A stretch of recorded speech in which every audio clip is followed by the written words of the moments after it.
Polaris Ranger, hardest working, smoothest riding utility vehicle you can buy. And by Suzuki, introducing the all-new Grand Vitara, the authentic SUV. What a great way for kids to get ready for an afternoon of football here in Morgantown, West Virginia. Big East football on the air, everybody. Dave Sims and John Kangemi and company. On hand here as we look at Skip Holtz. His first season at East Carolina, was the head coach at Connecticut a few years ago when they were one AA program. Got them on the map and then subsequently left to work with his dad at Notre Dame in South Carolina.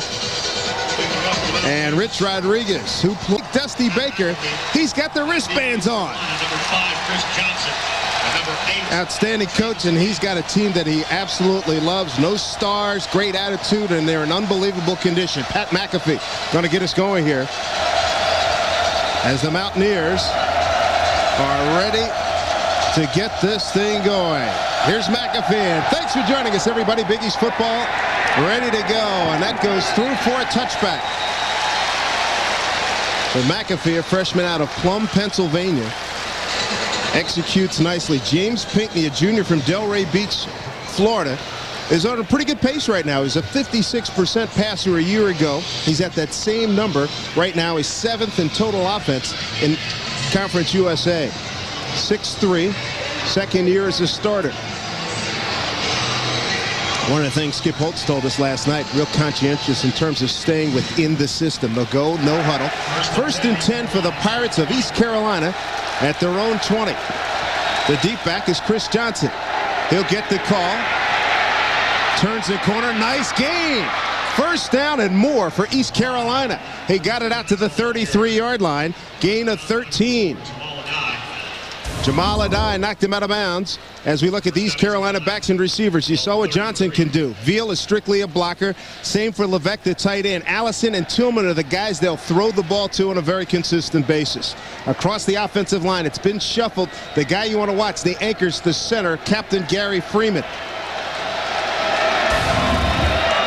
First down and 10 for East Carolina at its own 33.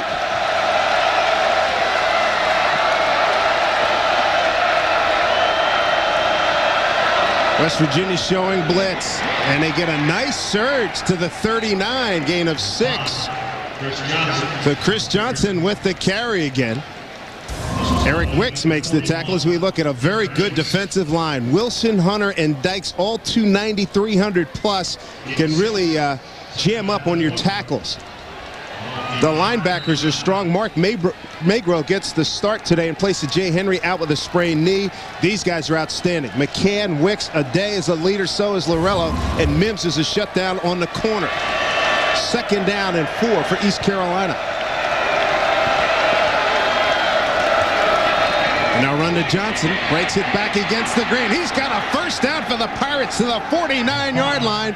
And after talking to Skip Holtz last night, he didn't give us the impression that he was going to go sluggo against his team, but that's what he's doing here. It looks like West Virginia on offense right now, and that's exactly what Skip Holtz is doing. He says we have to try to match their toughness up front because that's West Virginia's strength. Well, right now, Chris Johnson is picking his holes. He does a great job of cutting from right to left, and you see bodies going backwards and on the ground that are wearing blue jerseys. That's impressive and an impressive start by this offensive line. Johnson off to a good start. 3 carries, 28 yards. Good drive here by East Carolina. Pinckney to throw. Flush, throws, and a receiver got knocked down. Tanglement, no call. Tried to get it to the tight end, Sean Levesque, the senior out of League City, Texas. Pretty good coverage out there by Jamal Aday, an outstanding free safety out of Valrico, Florida. Adai does an excellent job of coming over from the middle of the football field, but I think their feet just got tangled in that defensive secondary. Right below there, you'll see it. The feet just got tangled up on the outside. The ball would not have been completed well out in front of the tight end, Levesque. This drive started at the East Carolina 20. First drive of the game out of the shotgun. Johnson turned up. Nice job in there. It was Kevin McLean. They call him Boo, the defensive champion against Syracuse. He had a team best 6 tackles in that game. He's the most athletic of the linebackers here at West Virginia. Yeah, Boo trying to put a boo-boo on you to the outside. Kevin McLean does an excellent job, and West Virginia has been stellar on 3rd down. just terrific job in that first game. 0 for 15 against Syracuse, just impressive. East Carolina on the season at 32%. Johnson 4 carries, 29 yards. And the full boat shotgun, pretty good time. Pinckney hangs, fires, hit it, knocked out of his hands. Loose ball. West Virginia has recovered.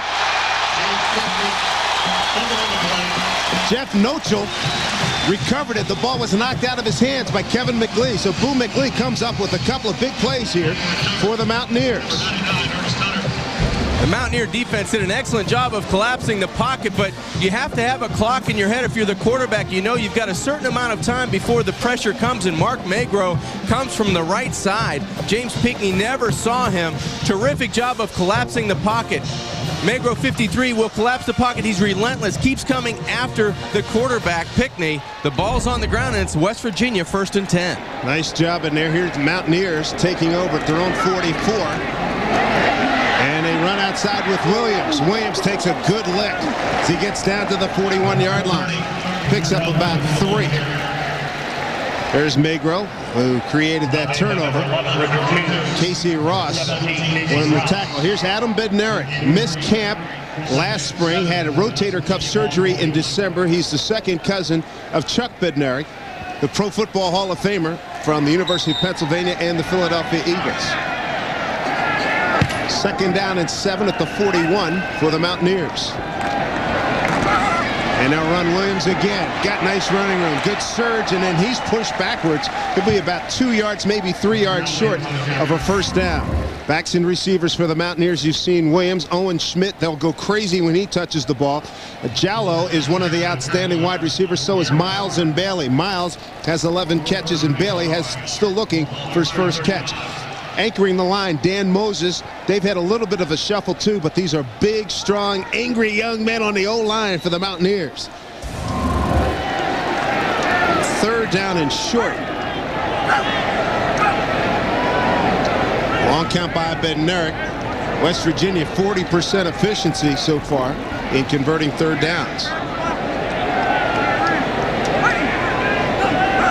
Bednarik gives to Williams. 1st down and more. To the 30, 1st down Mountaineers, gain of 4. Take a look at the defensive unit for the Pirates of East Carolina. Up front, these guys have a big battle to wage here, and the best of the bunch is Shawntae Hunt. He had a couple of sacks against Duke 2 weeks ago. Their linebackers, Chris Moore, one of their all-timers. He's 5th in Conference USA in tackles for losses. He made that last play. And Ross and Gene are going to have to do a job. And supporting the run, Parker and Baker, they're going to have to come up big. Williams, 3 carries, 14 yards. It opens up here. It cuts inside at the 20. Got the 1st down and more inside the 20 for West Virginia.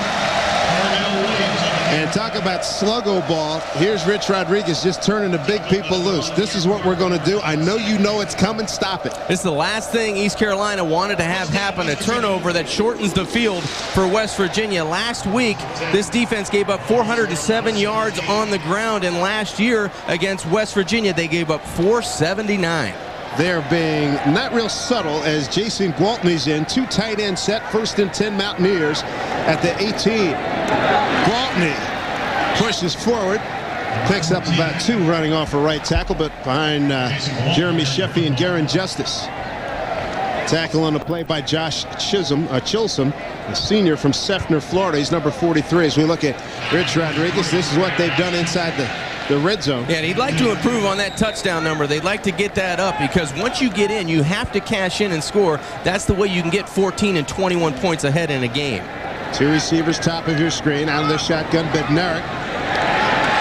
It opens up, throwing the end zone. Got a man there. Touchdown, West Virginia. Touchdown, Mountaineers. They got it to Darius Raynaud, the sophomore from Botay, Louisiana. 6-0, West Virginia.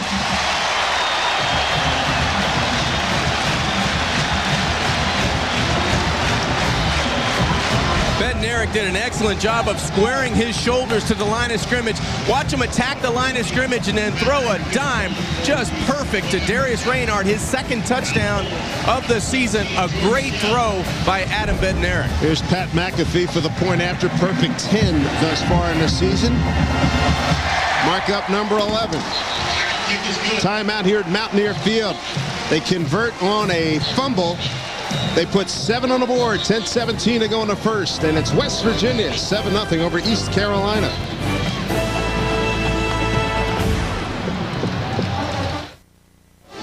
Oh, nothing like converting on a turnover. Adam Bednarik to Darius Reynaud. And West Virginia leads 7-0. Here's how it happened. Well, the great thing about this is Adam Bednarik had a great throwing lane and terrific vision to do one of two things. He could have run the football, but he has a great job of stopping right here and looking at the lanes. He could throw the football or run the football. The West Virginia offensive line does a terrific job, but he sticks it right in where he needed to, right on the numbers for Reynaud, and it was an easy pitch and catch. It was a very accurate throw on the run. There's your drive. Took just 2:41. This after Magro forced a fumble, a turnover by East Carolina. So look at Pat McAfee, the 2003 National Punt, Pass, and Kick champion. Had one scouting service. Had him the #1 kicker coming out of high school. He's out of Plum High School in Plum, Pennsylvania. Total yards, West Virginia 44-24. And this return going the far side at the 20, and that'll do it right there. Travis Williams, a sophomore from Daytona Beach. Tackle made by Thandy Smith of the Mountaineers, a return of 16 yards. I like what East Carolina did in their first series, minus the turnover. They won on first down, and they're going to have to do that if Skip Holtz's offense is going to move the football with any efficiency and any consistency today. Winning on first down, very important for East Carolina. Talking to Skip last night, I said, with your dad, Lou Holtz, was football something that you always thought about doing as a career? He said, well, thought about business, wanted to start something from the bottom and build it up and make it profitable and be a CEO. That's what I'm doing now as a football coach, as a head coach. Boy, nice stop and start, big gain. To the 31-yard line goes Chris Johnson. He's out of Orlando, Florida. He's 4th in all-purpose yardage in Conference USA. You can see why Boo McLeod finally brought him down. Chris Johnson does an excellent job of stopping and then starting back to the outside, and this is the fastest back that West Virginia has faced up until this point, and that made defensive coordinator Jeff Castile a little nervous and a little angry on the sideline. Jeff's got an ebullient personality. Good spending some time with him yesterday. Yeah, awesome. He's always great TV on the sideline. Gain of 11 to the 31. Johnson gets the carry again. Nothing doing that time. That was Eric Wicks made the stop. He's a junior out of Perry High School in Pittsburgh. Yeah, that'll make Coach Castile a little happier on the sidelines, looking down, what can I do on second down now? But this defense is an attack-style defense, and they do it from the big guys up front, but Eric Weeks from the back end. He makes a couple picks, big plays for you. Lorello and a die, but the big guys up front set the tone. You'll see all kinds of numbers. 3 down linemen, 3 linebackers, and the rest DBs. And they'll put them in all kinds of formations. Oh, coming in from the side. Big play in there. It looked like Boo McLeod again, and it was. McLeod on the blitz, the run blitz. And a loss of about 2. Untouched. Just a great job by Boo McLeod reading the defense. He's on the outside right here. He will come in untouched, and it's just a free shot. No one there to pick him up. It's a bad job by East Carolina not accounting for Boo Lee lining up on the line of scrimmage. It wasn't if they didn't see him, but Boo made him pay in the backfield. 9 plays for East Carolina, 8 runs, 1 pass, 0 for 1 on third down. Take note, folks, of West Virginia's tackling form. It's tremendous. Here's Payton. Sets, fires. He got a man down there. Through the triple coverage, incomplete. Number 7. Tried to feed it into Robert Tillman, the junior, out of Maxton, North Carolina. Jamal Aday among those down there. I'm not sure if Jamal Aday didn't get away with a pass interference down the field, and I like the job by Pickney stretching the field down the middle. Let's see if Aday gets there a touch early. I think that's clearly pass interference, and that's a call that was missed by that back official. He's looking at it right here. There's no way that he cannot make that call and see it. It's right in front of him. Back judge Michael Bailey, part of the EC of the Conference USA crew. They're on the return to running room. 45-50. A penalty flag. Late penalty flag coming in. Antonio Lewis, a sophomore from Waldorf, Maryland, was the ball carrier. He was brought down by Deshaun Stevens.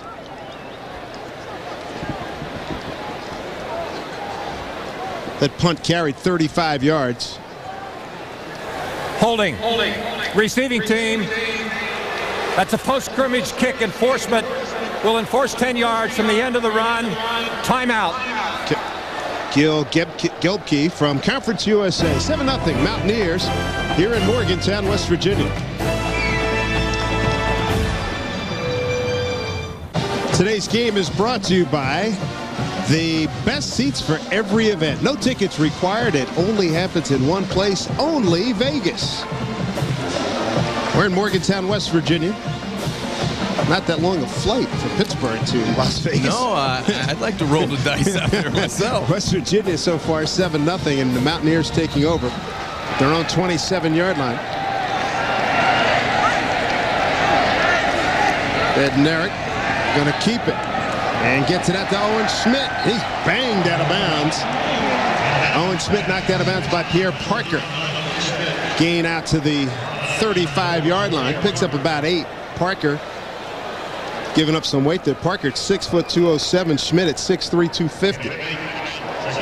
So Skip Holtz, you think he came with a gadget bag or some plays ready to rock and roll? Before you talk about that, the rushing defense. Okay, well, they've had some problems. Yeah. It's only 117 D1 teams. Rice is last in D1 against the run.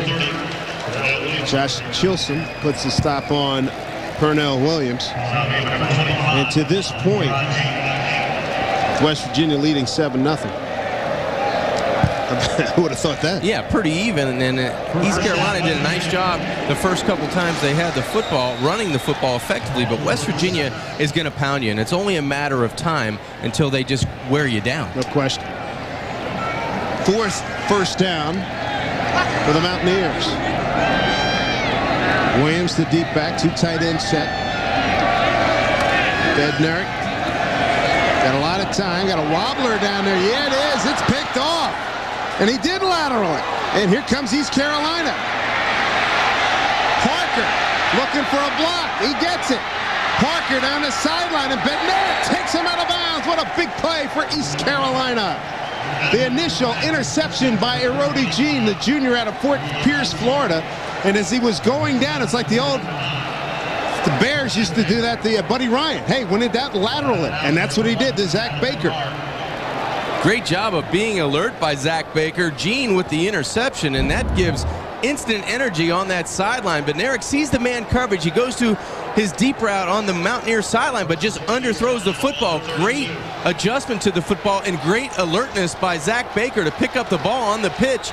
He goes cross country for this East Carolina defense, and then if you're going to throw the interception, you might as well make the tackle, and that's what Bednarik does. Miles was the intended receiver, and Chris Moore threw a terrific block, cutting back and getting something out of nothing. It looked like he was totally swamped. Brandon Fractious, 5'9", 187, a junior from Rancho Cucamonga, California.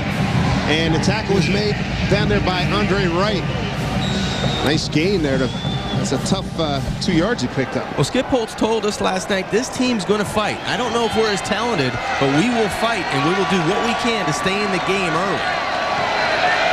Really be something if they could convert this opportunity. Under 6:50 to play here in the first quarter. Pinckney. And John, that point you made last time about the clock in your head as a quarterback, you better start using it, because he wound up having 3 guys led by Boone McLeod being right there to stop him for no gain. And Coach Holtz on the sideline saying, hey, that's okay, James. You didn't make a bad play worse.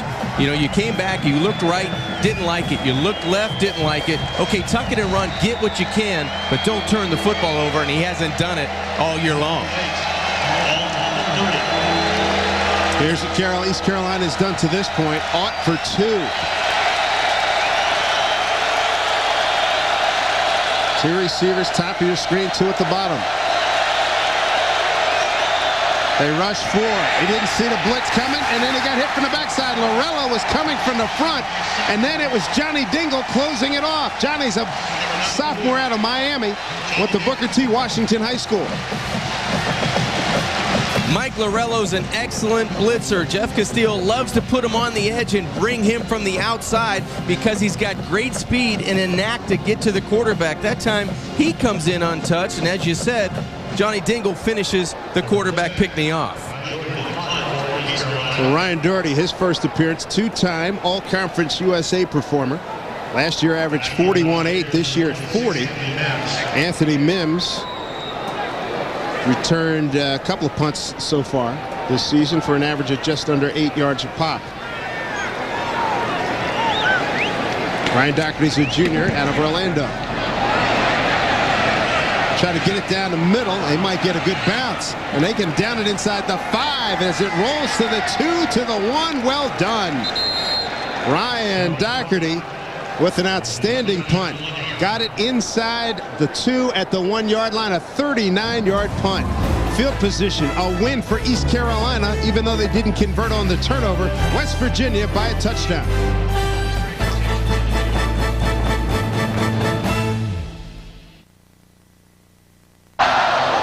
So you wanted to play some football, you're inside the helmet here at Mountaineer Field. 7-0 West Virginia over East Carolina. And here's this week's Suzuki walk-on way of life, and we give it to the big guy, Owen Schmidt.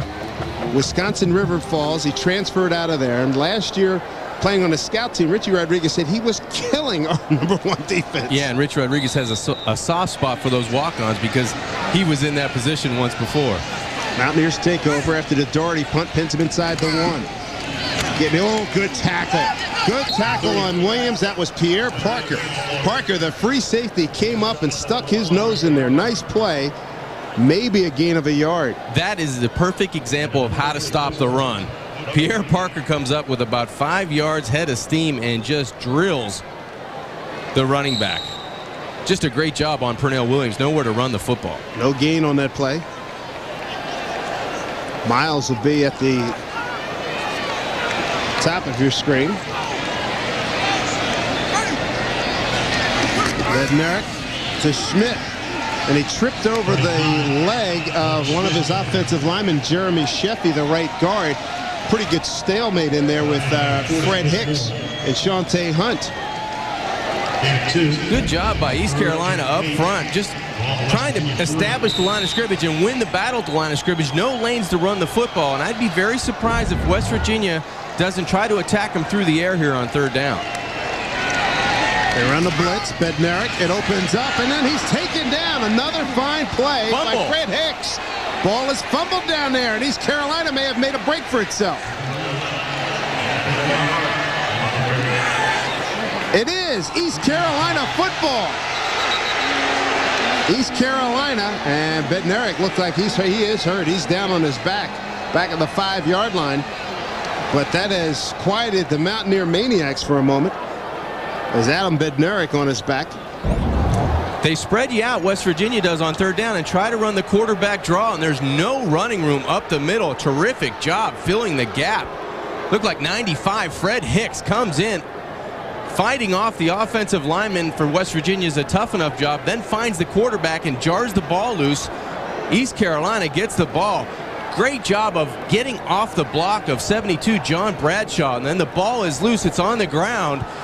Terrific call by the officials that time, and East Carolina has the presence to get on the football, and it looks like they're going to have it around the 5 yard line, and Fred Hicks, that's all 290 pounds of excitement. Looks like they're working on the knee of Mr. Bednarik. He did have a lot of humanity on him, didn't he? Yeah, he did. You know, Adam came into this game with a sprained neck, hurt it against Maryland, and Pat White was called in to play the bulk of that game. So it looks like he'll have to go to the quarterback. It's really 1 and 1A because both these guys get equal playing time. I think Adams had 20 series on the on the 20 season. for him and 17 for Pat's Pat. had 17. So may have been just the lower part of his body because he had bodies all on him, and Fred Hicks tackled him around the waist and maybe got to that knee. Watch 95. He's in your screen right here. Right there, bingo, you can see bango, right here. He starts at the waist and goes down, and that's exactly where it happens. Yeah, on the assist, Brandon Setzer. There's the ball coming loose. Yeah, Bednarik, his legs were going one way and his upper body was going the other way, and you almost want to spit the bit on that when the ball comes loose because of the pain down below. That is not the game of Twister. Oh, yeah, that's it right there. Wow. Yeah, that's not good. And it looked like, I think it was Zach Baker that recovered it. Or was it Pierre Parker recovered it? So Bednarik limping off, so that means Pat White, redshirt freshman from Daphne, Alabama. Yeah, there's a really good chance that Pat's going to have to go the distance, Pat White, because that looked very severe. And the third quarterback is J.R. House, the former baseball player. Came up a catcher in the Pirate system and then came back to school. It's like Chris Winke. He's about 26 years old. Bednarik is having a nice season, too. Number 2 rusher on the ball club behind Pat White. Pat White getting ready. And how about East Carolina? You talk about an opportunity. They come in 3 touchdown underdogs. They forced a turnover. And now the Pirates can even things up here at Mountaineer Field. Johnson is the deep back in the eye. Mountaineers show blitz. There was some movement there. They got it to Johnson, left side. Nothing doing there. Boo McLee was there along with Keelan Dykes. He was the one that started it. He's out of Youngstown, Ohio, your old neighborhood, John. Yeah, he's the stomping grounds out of Cheney High School. They produced some terrific players out of Cheney, and you're looking at a young kid. Only a sophomore is Dykes, and he's probably the most talented of the bunch of that defensive line. Dave, for East Carolina to get in the end zone, they're going to have to let James Pinkney get outside and get out of the way of that, pressure inside the tackle box. Well, they're dead between the hashes here on the second down play. They go to Johnson, try to outman him. Good move. Great job. Pushing forward is Chris Johnson. Dean McCann, number 15, makes the stop for West Virginia. I'm impressed with Chris Johnson, the way he runs the football. Sticks it inside, and then he's got the speed and the athleticism to win on the edge, and that's what he did. He finished the run against Dean McCann, lowered the shoulder, gets inside the 5. They have to cash in. You're going to get a chance for 3, but they have to get a touchdown here because it's very important to capitalize, get this crowd out of the football game. Absolutely. 7-0 West Virginia. Mountaineers converted a fumble. Bednarik to Reynaud for a touchdown, 7-0. But here, after fumble by Bednarik, 3rd down and goal from the 3 for East Carolina. Watch the quarterback draw on this set, Dave. Out of the spread. Pinkney looking, gonna keep it alive, and that quarterback clock, it's broken today because he didn't get rid of it. He's sacked back at the 9-yard line by Mark Magro. Second time Magro's impacted on this East Carolina ball club. Well, let's credit that secondary for West Virginia. They did an excellent job. Nowhere to throw the football. And James Pinkney's looking left first. Then he goes back to his right, feels a little bit of pressure and does the smart thing, escapes the pressure and tucks the football away. But Mangro right on the spot, doing an excellent job at that linebacker position. 16-yard line, 26-yard attempt for Robert Lee, junior from Longview, Texas. Hit a 51-yarder last week. Here's the kick. And he's got it. So on the season, a perfect 4 for 4 for Robert Lee. And East Carolina gets a 3 spot out of that turnover by the West Virginia Mountaineers. So a 26-yard field goal by Lee, the junior from Longview, Texas. Great junior college player at Trinity Valley Community College. 4 plays. They lost 3 yards on that drive. And they get officially a 25-yard field goal. Yeah, and that's, you talked with Skip Holtz, and we chatted with him last night. The weakest part of his offense, I think, is that offensive line because they haven't been able to get any consistency. They've had to switch guys from guard to tackle and left guard to right guard just to try to find big people to match West Virginia's strength in big people, and they haven't been able to get any continuity running the football consistently throughout the year. They've started well today, but when they needed it the most inside the 5-yard line, they couldn't get it done. As we've heard from so many coaches, that rebuilding process is really something. And Pat White going to get his first snap in a couple of moments here. Hope he had a chance to warm up because he was eventually going to get in. Yes. Probably not for maybe one more series, but now with the injury to Bednarik, he may go the distance. Yeah, he's looking. Do you have your legs today? -3 yards on that drive, but Skip Holtz's Pirates of East Carolina get 3 on the board.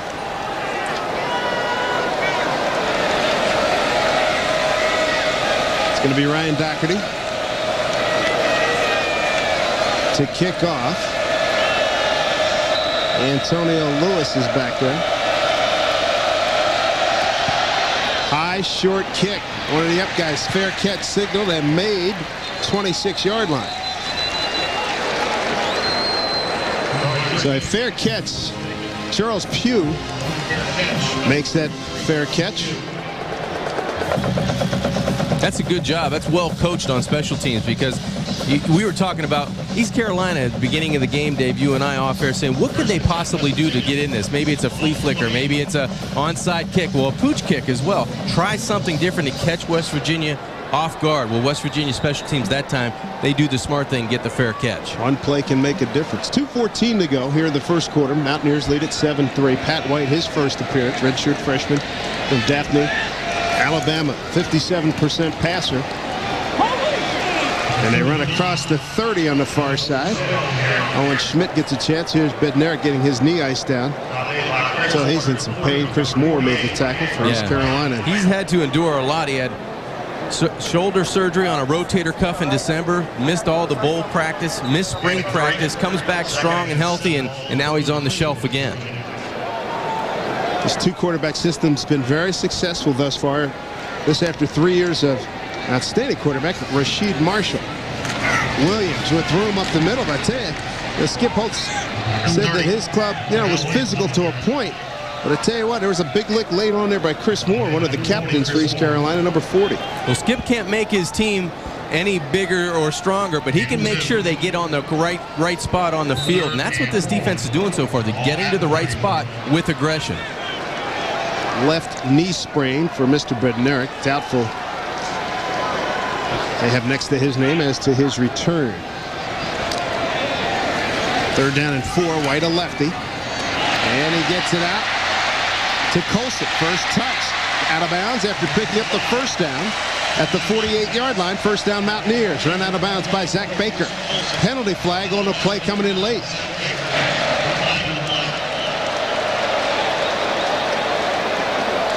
You tell he's a gamer. He's still got his chin strapped on. He's ready. Coach, put me in. I'm all right. I can go if you absolutely, positively need me.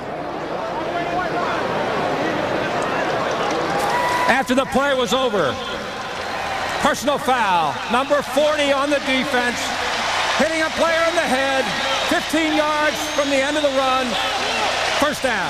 Not a smart play by Chris Moore. Those are drive killers for a defense. Yeah, you've got a senior linebacker making a bad play, but a guy making a good play is the quarterback, Pat White. Did an excellent job of sticking it to the outside, and then a good run after a catch by Jason Colson. Chris was way upfield after that 14-yard completion. Here's White. And nice defensive play in there for East Carolina. Pierre Bell, who came in, he's the backup for Chris Moore. He gets his first opportunity. Was that great recognition or what, Dave? Pierre Bell. I mean, your first play, your first snap, and you read it and make the play after the starters scolded on the sideline. And he may stew there for a while because that was an excellent play by Bell. Loss of 2 back to the 39. 7-3 West Virginia as we wind it down here in the first quarter. Inside handoff, Gwaltney, and that play blown up in there. That was a good job. Dontre Brown, number 99, a junior from Fayetteville, North Carolina, 6'1", 309. He's number 99. Boy, that's a good play. Terrific job. They're winning the battle there at the line of scrimmage on second down. Mark Robinson in there as well. And that's going to do it for the first quarter. So West Virginia coming in as a heavy favorite now realizes it's in a little bit of a battle here against East Carolina. A lot of pageantry, a lot of passion and emotion, and the Mountaineers lead by 4.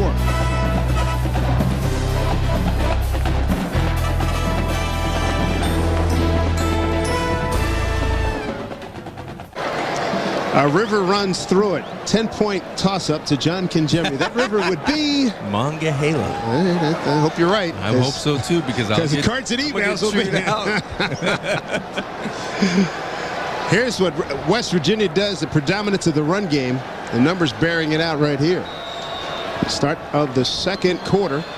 Keep those updated as we go along. Third down and long. Pat White and the Mountaineers changing ends. Screen. Colson's got it with blocking. Effective blocking. Good running to the 30-yard line. Be about 3 yards shy of a first down, but a pretty good game there. Dave, I'm impressed with Pat White coming out, running the offense. It doesn't really look like there's someone else at quarterback, just taking it and going down the field and sticking the football outside, stretching the defense. And watch these offensive linemen get out in front of this quick screen to the right side, and then high leg kick by Jason Colson, the junior, out of Rochester, New York. Good start for White, 2 for 2 for 24 yards. And how about this? Pat McAfee going to give it a rip here. He's hit from 60 yards. This is going to be 47 yards on the attempt. He's got the strong leg. Oh, did he hammer that one? But he missed it. Pushed it a little bit to the right. But he does have the strong leg. Rich Rodriguez said he's the kind of kid, he can hit from 60. He doesn't work a lot on it, but he can hit from 60. But when it makes him crazy and he'll tin cup, it'll stay out there until he finally nails one. Yeah, and he's not the type of kid that'll say, hey, I want to kick the 60s. He'll go and work on his craft, and that's what Coach Rodriguez loves about McAfee. Also talking about him, he said that he's that beach type of guy, but he's not sure he's ever seen the ocean. Yeah. He's that surfer. There you go. Real open personality. East Carolina takes first and 10, ball at 30.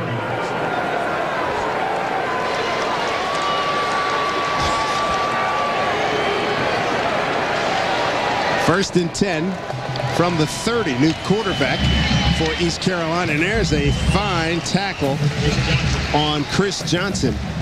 It's Mark Magro who is really impacting here, filling in for Jay Henry out with a knee sprain. The top tackler, Jay Henry, but Magro's doing a great job. He's a hometown guy from right here at University High School in Morgantown. He's got a nose for the football. Just a strong physical guy. One of those weight room warriors. You know, take a look at him. He's a big guy, put together very well, and plays physically.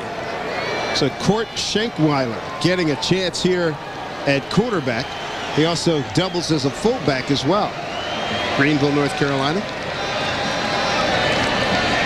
Johnson caught from the backside. That's really key against a runner like Chris Johnson. Kevin McLeod, who came in and was tracking the play from the backside. As soon as the cutback came, he was right there. That's a great job of winning the battle at the line of scrimmage, because West Virginia had everything stopped to the right side. That's where they wanted to run the football. You want to run the football here from tackle to tackle, right side. But there's a wall of West Virginia blue shirts that do an excellent job. There's nowhere to run the football right, so you have to cut back, and you cut right back into an arm of the right side of the West Virginia defense. Great job of winning at the point of attack by West Virginia. So James Pinckney getting a blow right now. Don't know the reason, and now Schenkweiler burns a timeout. And that's the first taken of the day. It'll leave East Carolina with 2. Take a break. 12:47 to go. Early on here in the second quarter, Mountaineers have a 4-point lead at home against Skip Holtz's East Carolina Pirates. Here's an advanced look at the upcoming schedules for East Carolina and West Virginia, brought to you by Advance Auto Parts. East Carolina gets into Conference USA play next week. And how about West Virginia? Yeah, last time for a while that they'll play Virginia Tech. And you want to talk about bitter rivalry? Oh. 3rd down and 7. The lefty trying to set up the screen, and that gets blown up. He never had a chance. I mean, he got it to Johnson, but there was not a lot doing there. Johnny Dingle was all over the play, number 92. Great recognition by West Virginia defensively. Normally, when you're a quarterback, you want to draw people to you. Well, Schenkweiler couldn't bring anybody back in the offensive backfield. Everybody was staying along the line of scrimmage. You throw a screen, you want pressure as a quarterback, but nobody pressures the quarterback there. Everybody stayed along the line of scrimmage saying screen, screen. Everybody communicating very well defensively against that screen called by Skip Holtz. First completion of the day. Bad part was only a 2-yarder. Ryan Doherty averaging 37 yards on his previous 2 punts. This one taken at the 24. 30, 35, 40, got room. Fans on their feet, one man to beat. Good night. This will be a touchdown for West Virginia. Beautifully done by Antonio Lewis. He got a couple of blocks. The last man standing was knocked down, and he takes it to the house, 76 yards.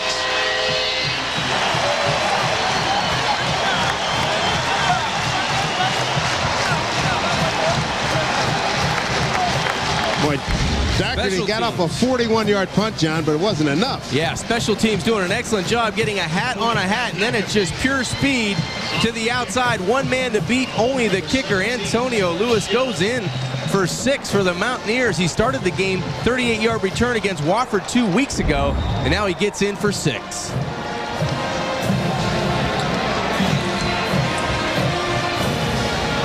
Here's McAfee for the point after. And penalty flag on the play. The kick was good. Strong performance by the special teams of the Mountaineers. A 76-yarder. Previous long on the season punt returns, 18 yards. That was by Vaughn Rivers.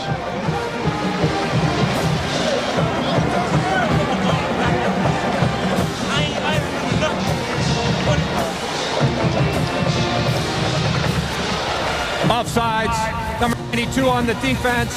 That is decline. The point is good.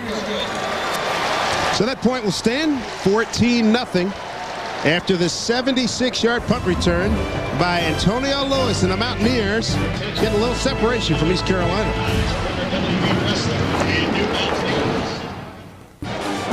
Well, Skip Holtz just saw his punt cover team torched for 76 yards. Put another score on the board for the West Virginia Mountaineers.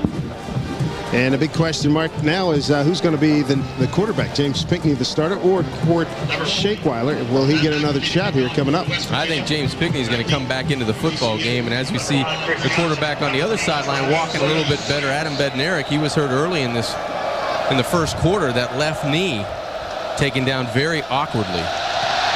Here's the knuckleball kick. Uh-oh, this is a free ball. It hit off one of the up guys, and it's recovered. Recovered by East Carolina. It hit off of one of the wedge guys, and it hit up Philip Henry, recovered it. Last time West Virginia had a punt return for a touchdown was against East Carolina. Adam Pac-Man Jones, September 4 of a year ago. And here it is right here, the recovery. And no surprise that James Pinckney comes in. The only pass completed today is by Court Shakeweiler. And that was the first pass completed this afternoon. Got some work to do now for the Pirates. High snap.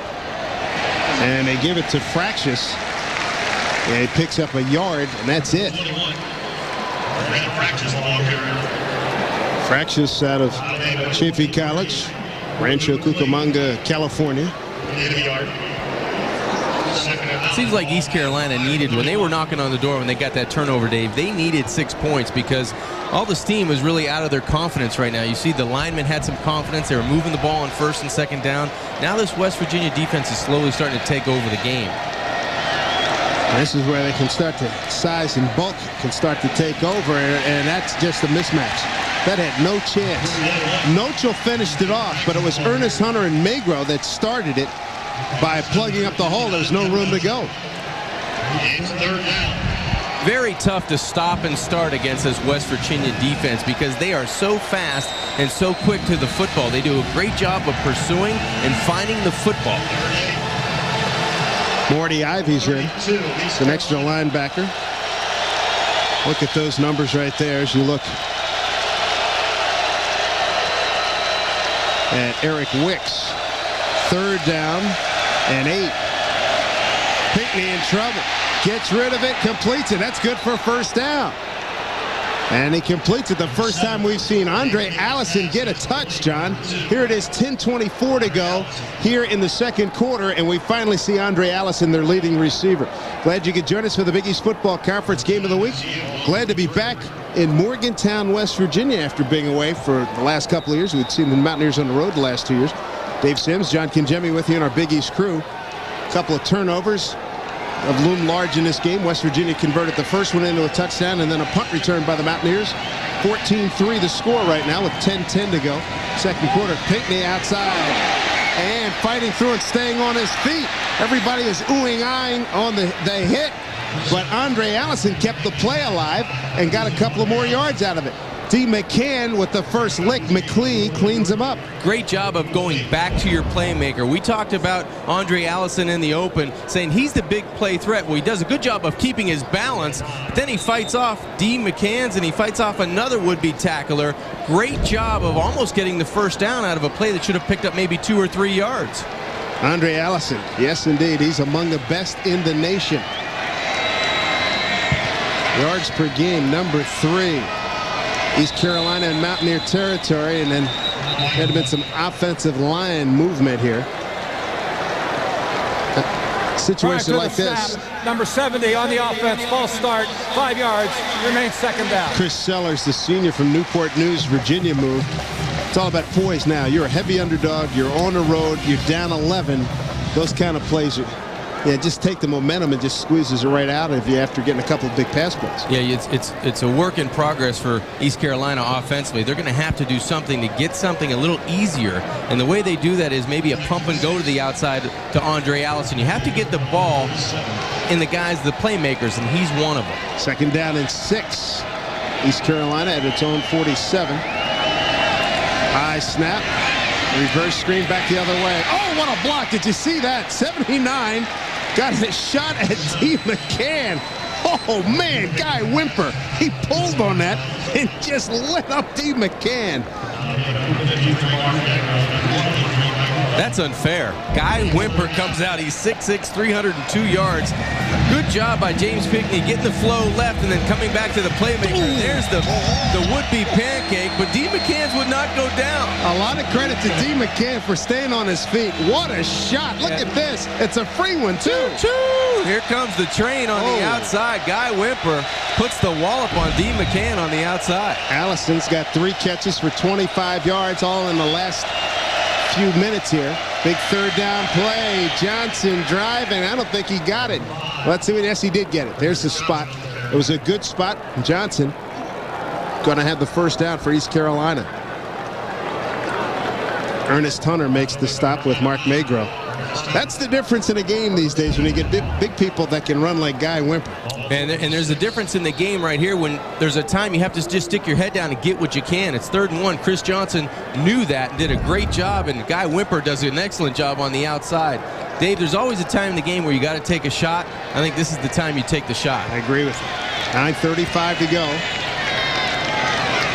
And they run it up the middle. And there was Chris Sellers was beaten. Kevin McClee got in and beat the guard he was trying to pull. And it put an end to that play.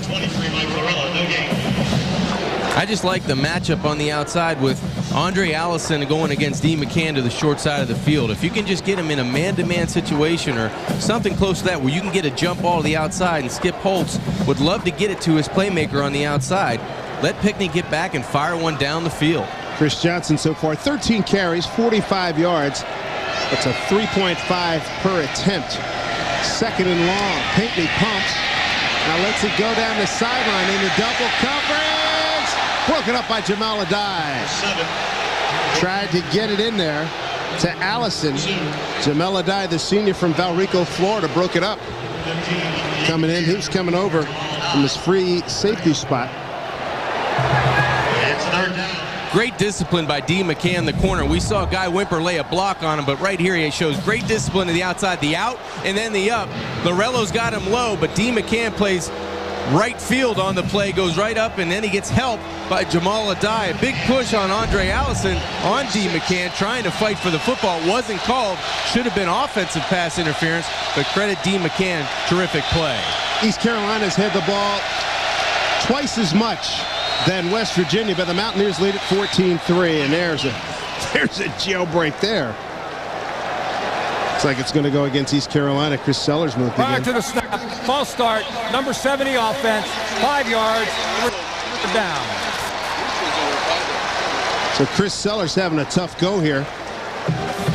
Now, I'm not sure. Mike Lorello trying to time up his blitz from the outside. I'm not sure if he the offensive lineman moved first. That's exactly right, Chris Sellers. If he holds in, yeah, he's got an easy Mike's 5 yards the other way.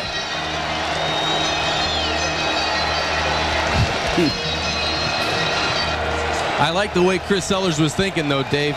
If he lets Mike Lorello go through, your quarterback's on his back. There's your time of possession, but it's all about scoring when you have it.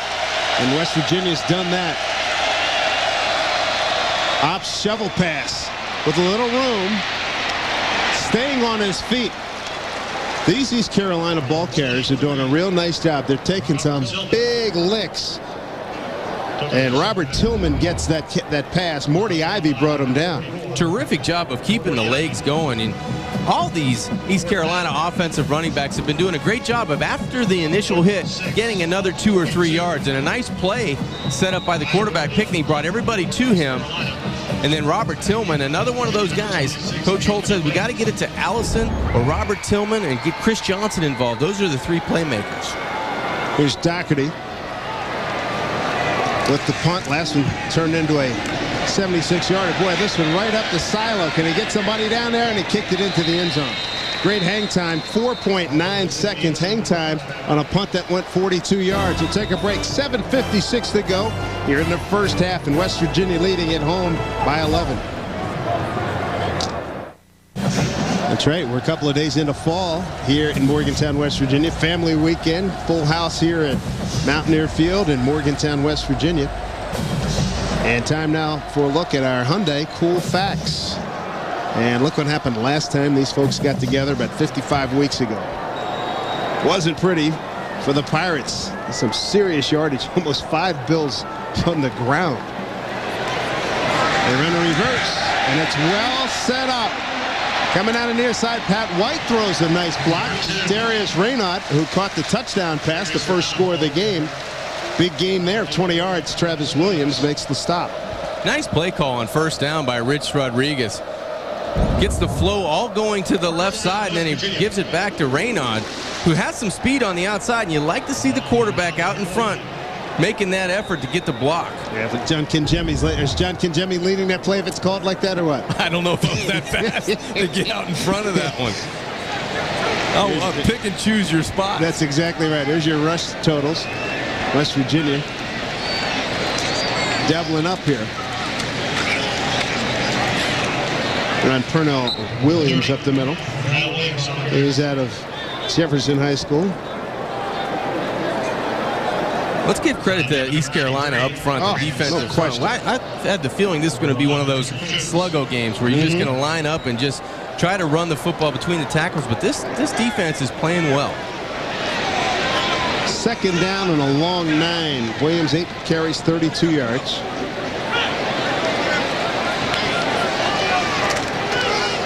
Straight quarterback draw. Oh, Pat White got stuck by Chris Moore. Real instinctive player. He's on the Butkus watch list, and that certainly is a good indication as to why. Well, this is what happens when you get out of the Skip Holtz doghouse. You make a bad play a couple series ago, and then Chris Moore says, none of that. I'm done with that. Get me out of the penalty box. Put me back into the game. And it's a big collision. No gain on the play. 3rd and 10 for the Mountaineers. Mountaineers 2 of 4 on third down conversions. Lead by 11, 6:23 to go. White got a nice pocket, hangs, fires, and got it. First down and more. East Carolina territory. They'll mark him out of bounds at the 38-yard line. And that's a catch by Brandon Miles, who's averaging 17 yards a catch. He goes for 22 on this one. Well, that's the West Virginia deep threat. Brandon Miles does an excellent job, and a terrific throw by Pat White on a corner route. Normally, Dave, you'd like to throw that up in the air, but there's a time and place where you have to stick that on a line. Pat White made a great decision sticking that throw. From the East Carolina 38-yard line. A sweep. Nice run by Gwaltney. He's a strong man, particularly in the lower body. He was a 5-star recruit out of North Babylon, New York. Richard Coots makes the stop for East Carolina. Chris Moore teamed up for the stop. Well, this is that big tandem in the backfield. We talked about that West Virginia double wide. This backfield is huge right now with Gwaltney and Owen Schmidt in the same backfield. Offset to the left. Gwaltney 3 carries, 6 yards. Fake it to him. And throwing underneath. Well, he had a man open, but not a good throw by White. And he tried to throw it to Josh Bailey, who's looking for his first catch of the season. He's a senior. Josh is out of Gilbert, West Virginia. Well, Pat's made some good decisions today, but this one wasn't. He has his fullback wide open in the flat, and he also has a wide receiver on a corner route, but he picked the worst guy to throw the football to because the most traffic's in the middle of the football field, and he's double covered, one on the outside and one on the inside, and he makes a bad ball to boot, so he'd like to have that one back. White's 3 of 4, 46 yards since coming in relief of Adam Bednarik, who strained his left knee. Throwback screen. Into the den he goes and picks up the first down. Brandon Miles. Backside throw there. Erodi Jean makes the stop for East Carolina. First down, Mountaineers. They moved the chains with 5:30 to go here in the second quarter. Miles 2 catches for 30 yards. Great individual effort by Brandon Miles because East Carolina had this play stopped. Brandon Miles does an excellent job of going underneath. He had a retreat to get the first down in the initial move. He makes to the inside. Pat White today 4 of 5 for 54 yards. Schmidt and Gwaltney stay on here in this series. Gwaltney gets the carry. Powers across the 20. Look at that power just dragging people down to the 17-yard line. Brought down by Josh Chilson, senior from Seffner, Florida, number 43. Well, that's a perfect example of the strength shown in the backfield. Gets an excellent block out in front by Owen Schmidt. And there's the strength, just runs through tackles and drags people for 3 and 4 yards, does the freshman. Gwaltney 4 carries, 14 yards. That's what he's done coming into the season. That's what he's done through that carry. 4:43 and counting here in the second. Colson gets the carry. And Colson skips across the 15 to about the 12. For another sizable gain there. Josh Chilson with the tackle. And this is what we expected coming into this game. Bang, bang, and bang until you get in the end zone. Well, this four-headed running back, it's almost like facing Roger Clements. I'll throw you the heat. I've got a good deuce. I've got the splitter. I mean, you've got a change-up. You've got it all because all these guys have different talents, but they mesh well together. 10 WVU first downs, 5 for East Carolina. Clock at 4:18. White on a keeper. Well, he ran into a defender, and a defender had to grab on, and White moved the pile forward. Not a bad job by the quarterback. Deshaun Steffens makes the stop.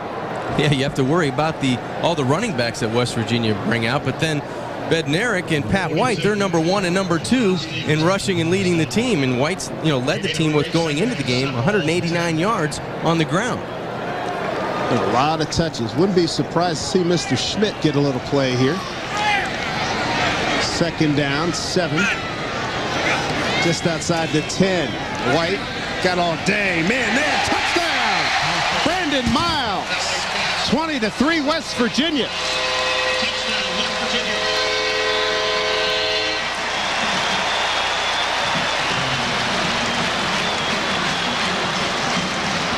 Impressive drive by West Virginia, and Pat White does an excellent job on the play fake, gets his feet set, and just sticks the football down the middle. Wide open is Brandon Miles. You can't catch him. Pierre Parker trailing the entire way. White just throws a strike. Well done to Brandon Miles, their number 1 receiver. And he missed the extra point. Can you believe that? The first missed PAT of the season for Pat McAfee. As Brandon Miles catches his first TD pass of the season. And for Pat White, that's his first TD toss. Terrific job by Brandon Miles because he just uses his speed to get to the inside. Nobody covers him on the skinny post, and he runs right by Erod Jean, the cornerback, and then Parker cannot catch him from behind. All he's going to do is split the middle here and get to the inside. All you have to do is get there. There's no free safety in the middle. Wide open throwing lane for Pat White to get the football to the back of the end zone. Oh, they caused some massive confusion on that. This corner thought he had somebody high and didn't, and both guys bit at the same time. That's the one when the defensive backs make eye contact as the blue jersey's going by him. They go, I thought you had him. Yeah. Not a good feeling. Mr. Miles out of Goochland, Virginia, fastest deep threat on the ball club. Good jumper as well. Boy, great drive. 11 plays, 80 yards, eating up some clock as well. Travis Williams. And number 5, Chris Johnson. Took him just 4 minutes and 21 seconds to get another 6 on the board, and uncharacteristically, McAfee missed the point after.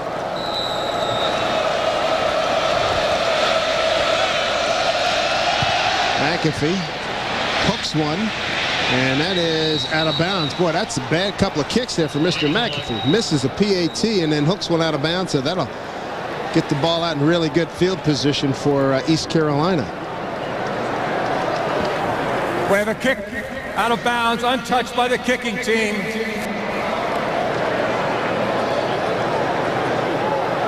We'll get things started at the 35-yard line. Kickoff out of bounds, untouched by the kicking. Will be placed the 35-yard line, first down. Hey folks, ESPN Game Plan. It offers max college football. You gotta love it. Up to 15 games per week. Catch every minute of the best matchups on TV or online. This week's games include SC Oregon, Iowa, Ohio State. For more information, go to ESPN.com, keyword Game Plan. Terrific contest, and does SC get a real test at Oregon tonight? Gets a whole bunch of Oregon players who are from Southern California that were probably passed over by the SC folks. A completion far side. They go to Allison. Mike Lorella runs him out of bounds. Jeff Castile right now, he can rest pretty easily for the moment. But he's got to expect a lot of balls in the air right now. Got to. I would think before that unit went out, he's telling them, hey, this is the part in the game where we can put it to bed. If we can get the ball back for our offense and score before halftime, that's their goal right now. And on the other side, East Carolina comes out and throws it on first down successfully. I've liked the way James Pickney, after sitting out one series, coming back and responding quite well. Well, they need him. Last matchup a year ago here, 42-9 West Virginia at the half. Over the middle, almost an interception. Off the hands of one of the wideouts. That was Kevin Roach, first time we've seen him this year. He has one catch on the season. Eric Wicks making the play for West Virginia. Well, James Pickney had exactly what he wanted to. He just threw a bad ball behind him in low. That's a tough catch for Kevin Roach to stop right there, who's trying to settle in. And all he has to do is cradle for a first down. You got to put that one on your numbers. 3rd and short for East Carolina. Down 17. We've got to get a score on the board, and we speak of touchdown here in this possession. Blitz coming. Johnson turns the corners, got the first down. That'll stop the clock with 3:21 to go. And he'll be marked down at the 48 of East Carolina, Boo McLee. Boo McLee having an outstanding day. Ditto Mike Lorella. Great block on the play by Robert Tillman. He's played wide receiver, kick returner, and now he's at running back, and he's right here. You're going to see him go out and just make a terrific block on the outside that enables Chris Johnson to get up and move the chains. Good effort that time by Robert Tillman. Johnson 14 runs for 50 yards. 1st and 10, East Carolina. Blitz coming, penalty flag, got it out on the flat. And about a 9-yard pickup. West Virginia might have been off bounds. Let's try that again. Offsides as they get it to Allison. Yeah, I think you're right, Dave. Looked like the top of the screen, top of the field, somebody in that neutral zone.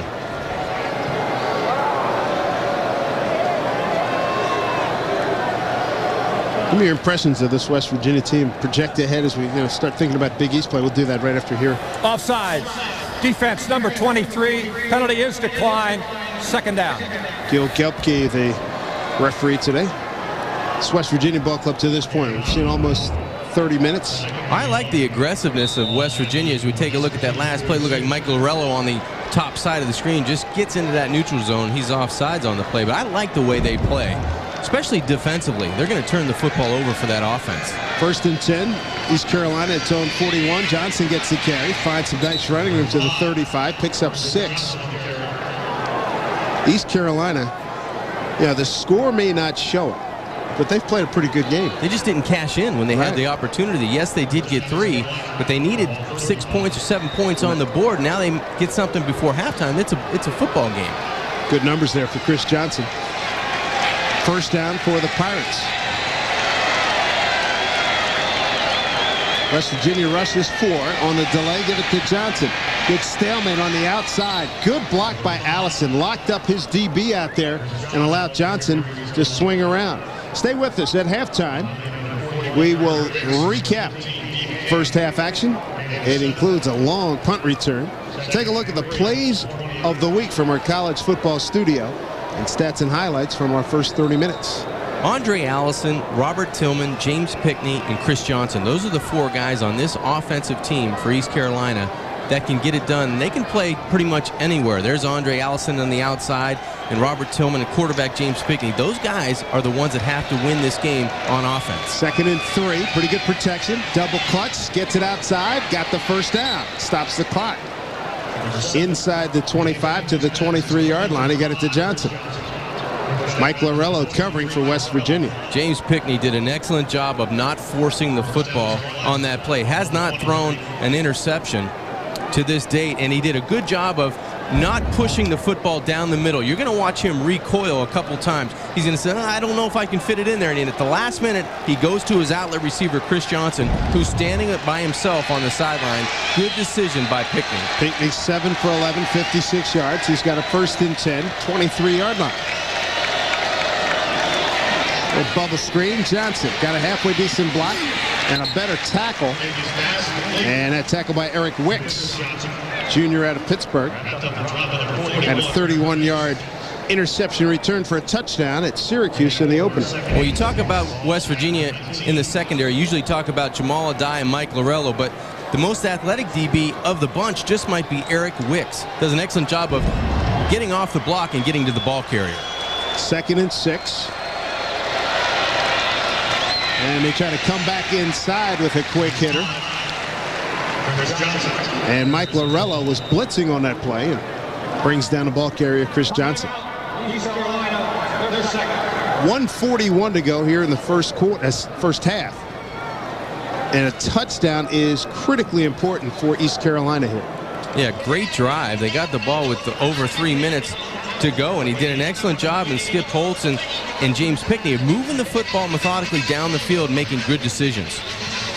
Check your local listings for Big East football next Saturday at noon Eastern time from ESPN Plus when senior quarterback Danny Embeck leads the Florida Atlantic Owls into Louisville. Take on the 9th-rated Cardinal team that attacks from all angles.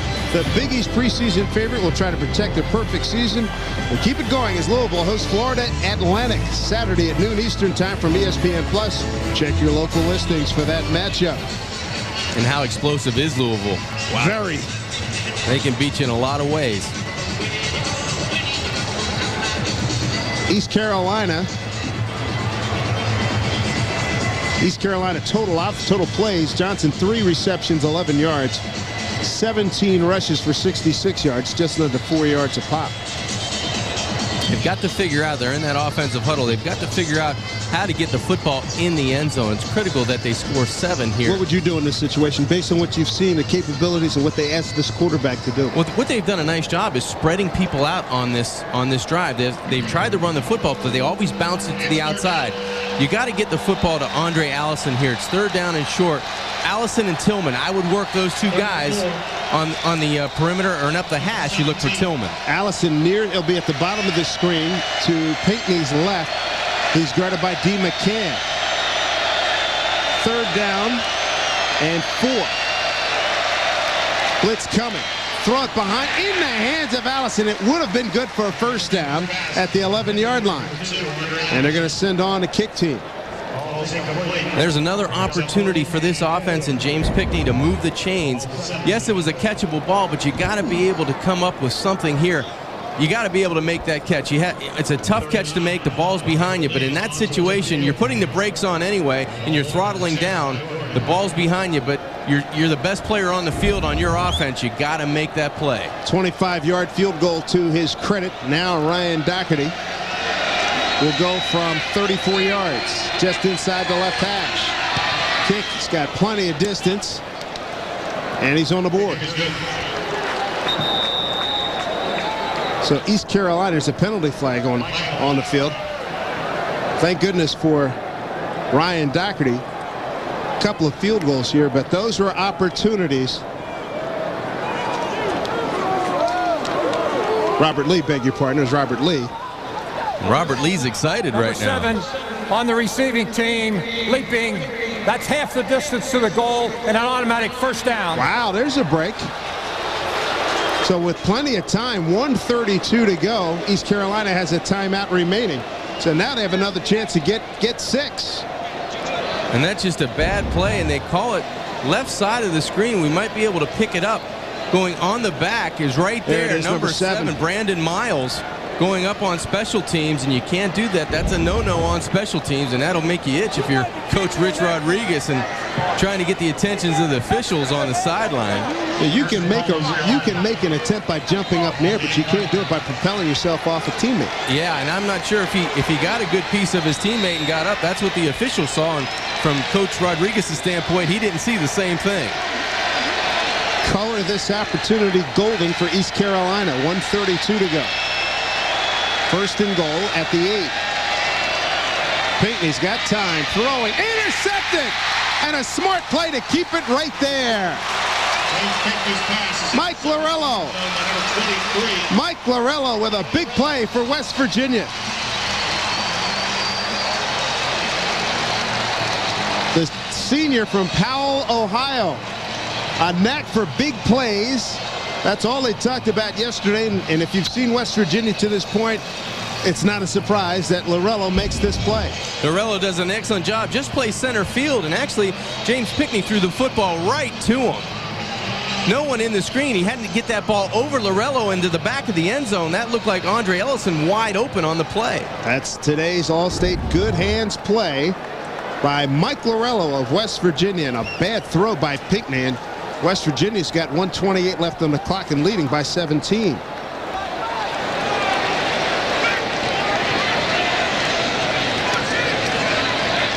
Pat White on a keeper. Does well to get about 3. Runs through one of his own men. Mike Lorello, talking to him during the Big East Media Day, would like to get a shot maybe at the next level at the NFL, but he's had a great academic career at West Virginia. You know, he's one of those players that, you take a look at him, you go, yeah, he's not real big, he's not real fast, but you get to the football and you make plays, and number 23 is always making them. So there's a reason why, and it's just a good football player. Yeah, good timing. So that timeout called by the Mountaineers. And Lorello, boy, he's played just about every DB spot for the Mountaineers. They like him off the edge too, Dave. They love to blitz Mike Lorello because of his speed and his knack to get to the quarterback, and he's done an excellent job. He's shown that on 2 or 3 occasions this afternoon. National Honor Society. Big-time soccer player in high school as well. 11-play drive, 2:07 for East Carolina, and they come away with nada. Emotionally, that just sucks the life out of it. Yeah, you take 3 off the board, you get a golden opportunity to make this a football game before halftime. And when you go into halftime, you want to have some type of momentum. Well, that just takes the pin and puts it right into the balloon. It's just coming out. The air's coming out of the sidelines on East Carolina. Remember in a situation a couple of years ago, I think the last time we were here late in the game, Rutgers playing here thinking West Virginia was going to sit on it, and West Virginia went up top. Let's see if they do something along those lines here.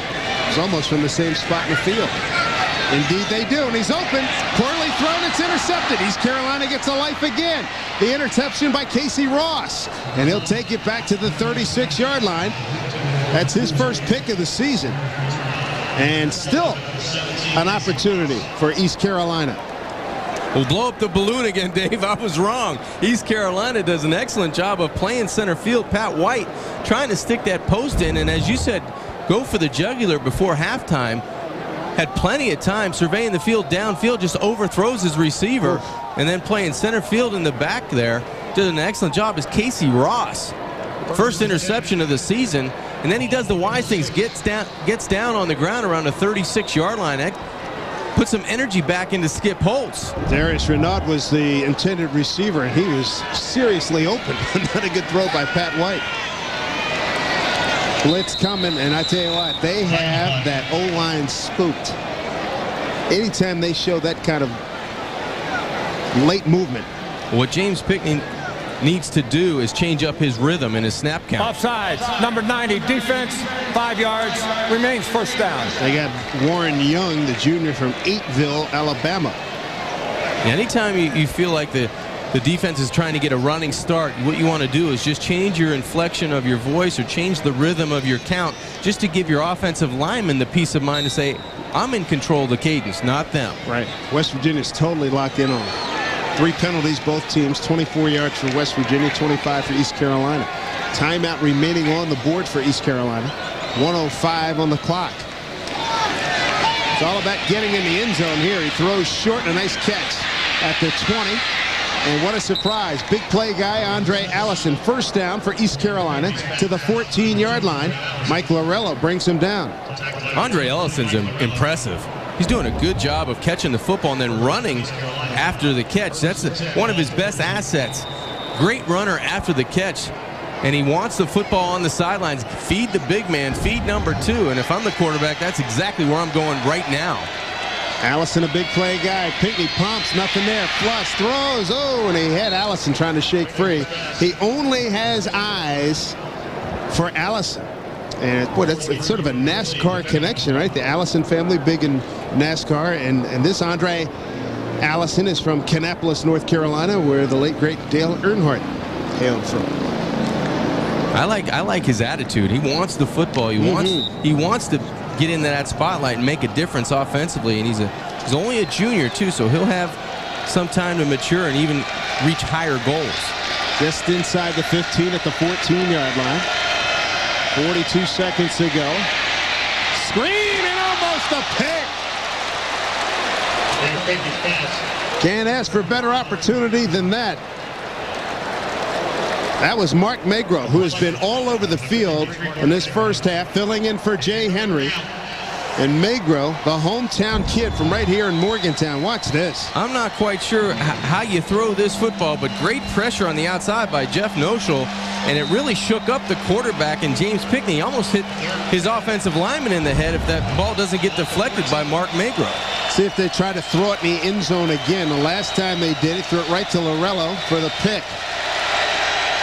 Third down at the 14. Blitz coming. Pinkney hangs, fires, got a man underneath. Stays alive at the 5. Allison lost ground. He had the first down and gave it back up.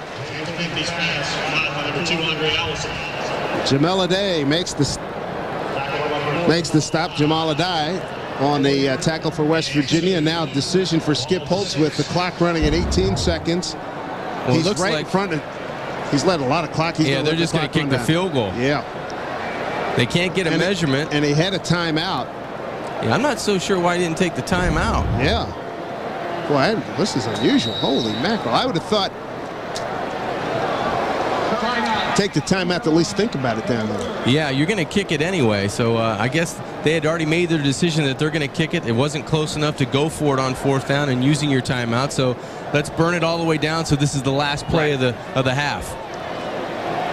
One thing that Skip, if they could run that play again, would like Allison to turn it up one more step. Yeah, all he tried to hit a home run. He needed a bunt there after he made the catch. All you had to do was fall forward. Sometimes you try to make a big play out of something. All you have to do is catch the ball and know where you are on the football field in the situation. 3rd down, you got to get past the 5-yard line. And the clock's going to stop, and you had 20 seconds to go. Yeah, so you could have taken at least 2 shots for field. You have 2 chances if he gets the 1st down there.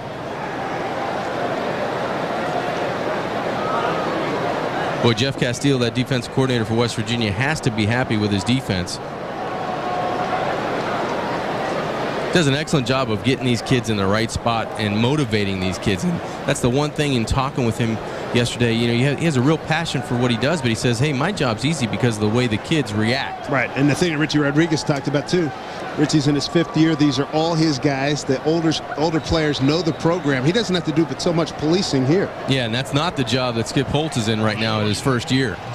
22 yards straight on for Robert Lee. He's hit from 25. And this to get a 3 on the board. And it is a successful operation, and that ends the first half here at Morgantown.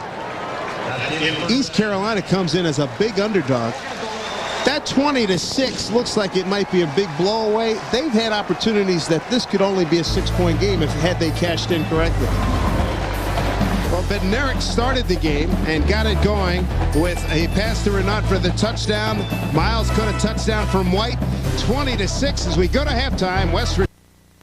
20-6 West Virginia over East Carolina, and a directional matchup. What do you look for here in the second half? Well, I think West Virginia is going to want to get this football coming out to start the third quarter and take the football down the field and get points. Try to make it, you know, like the first 2 quarters were a blur. And you know, offensively, Bednarik may get back into the ball game, and on the other side, East Carolina just say, hey, let's keep doing what we're doing. Play tough in between the tackles on both sides of the ball. Make friends with the officials is number 2, and then number 3, try to get some points. You know, when they get down and get their opportunities, put it in the end zone. Skip Holtz, a personable young man, ditto Rich Rodriguez. And Bednarik, you know, we saw him late in the half, you know, sort of limp off. Tell you what, he's all buttoned up and buckled up. Looks like he's ready to rock. I'm surprised. That looked like a season-ending injury. Yeah. You know, you hate to say that or see that, but you know, he's a tough kid. Adam's a tough kid, and it's good to see him with his helmet back on. Rivers and Lewis deep to get this kick from Ryan Doherty. Rivers is to the near side and going to bang that into the end zone. And how about this? Lewis thought about it, and then he only had about a half a foot to spare, though. So Antonio Lewis, who has a 76-yard punt return to his credit, and made it 14-3 about 4 minutes in to the second quarter. Downs it right there. So Pat White is going to get the call to start the second half. Yeah, and Pat White's done a nice job of moving the offense. 5 of 7 for 64 yards, has his touchdown as he got to Brandon Miles on the outside on that post pattern. Both quarterbacks very athletic and can run the football. That's why they're number 1 and number 2, respectively, rushing the football on this team. Such a dimension for this offense, too. Colson starting in the backfield. Gets the call. Fine defensive play. Guess who made it? Their middle linebacker, Chris Moore. Nice job there. He was the 6th leading tackler in Conference USA a year ago.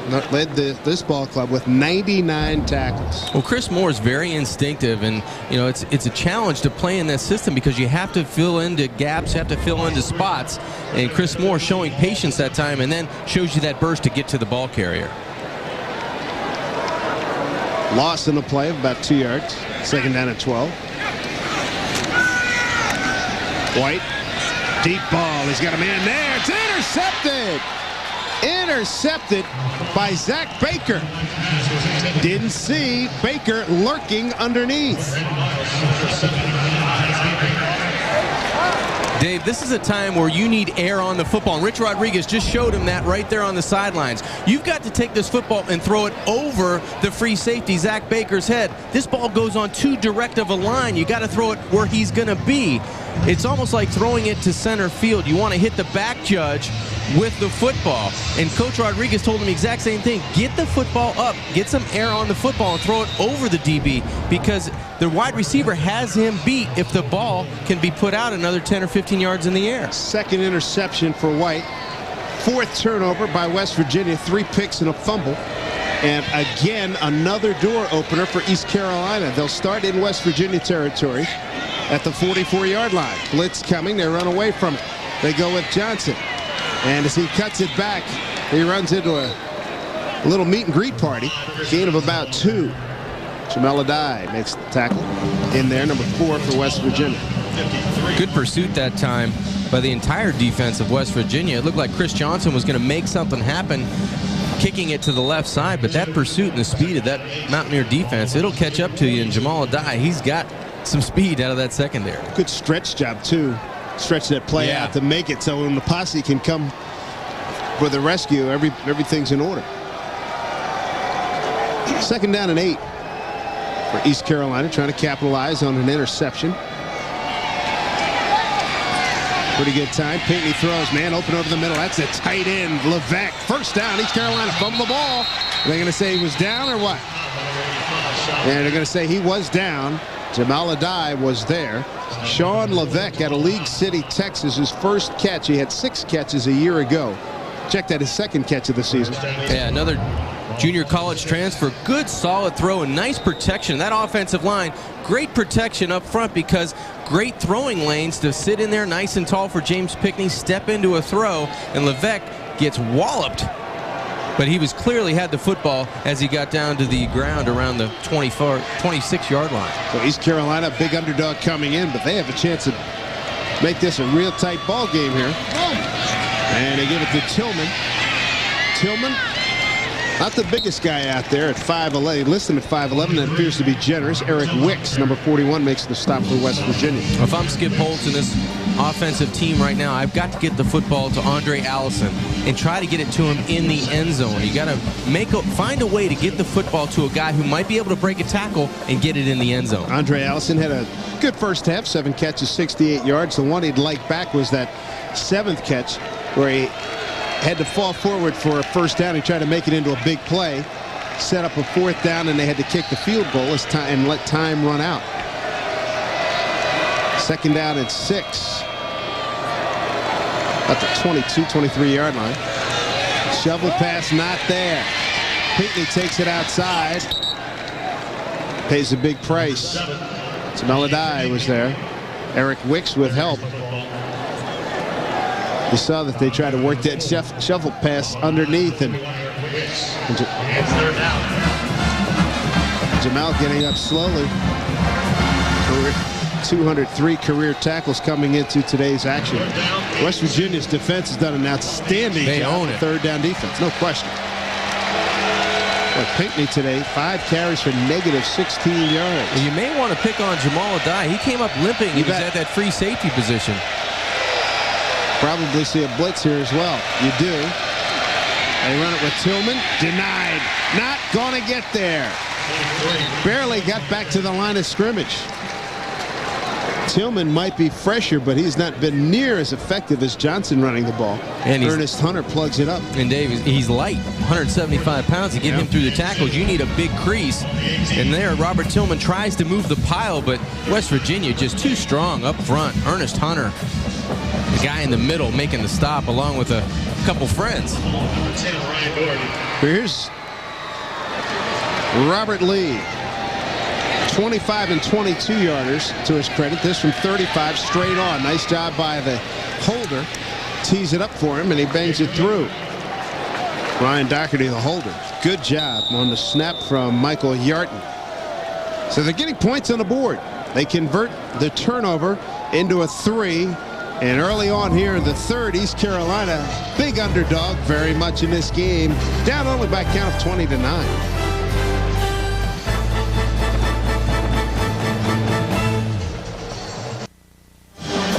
Well, if you're a West Virginia fan, you know one thing. You could be down 21-20 had East Carolina done a better job at converting opportunities. And certainly looking ahead on the schedule, Virginia Tech next week, Louisville in a couple of weeks. Something you want to think about here. East Carolina's scoring drive, 332. Lee, 3 for 3 today. Went 9 points off of 4 turnovers. And Skip Holtz said his club would darn sure play hard. Yeah, you have to give them credit. They're undersized, compared to West Virginia.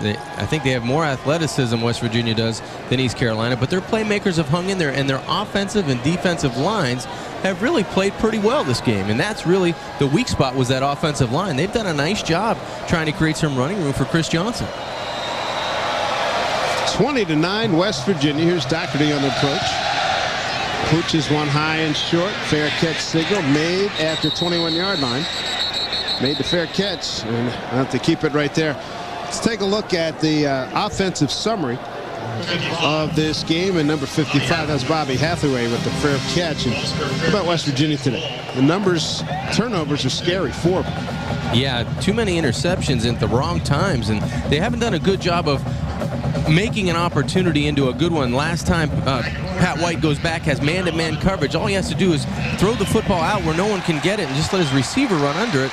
Makes a bad decision. And McNair's back in the football game, Dave. So they have a missed 47-yard field goal and a missed PAT for West Virginia. And Adam Bednarik, we thought we wouldn't see him for a while. Here he is on a keeper. Thrown downfield, man open, caught, first down and more. Rumbling into East Carolina territory.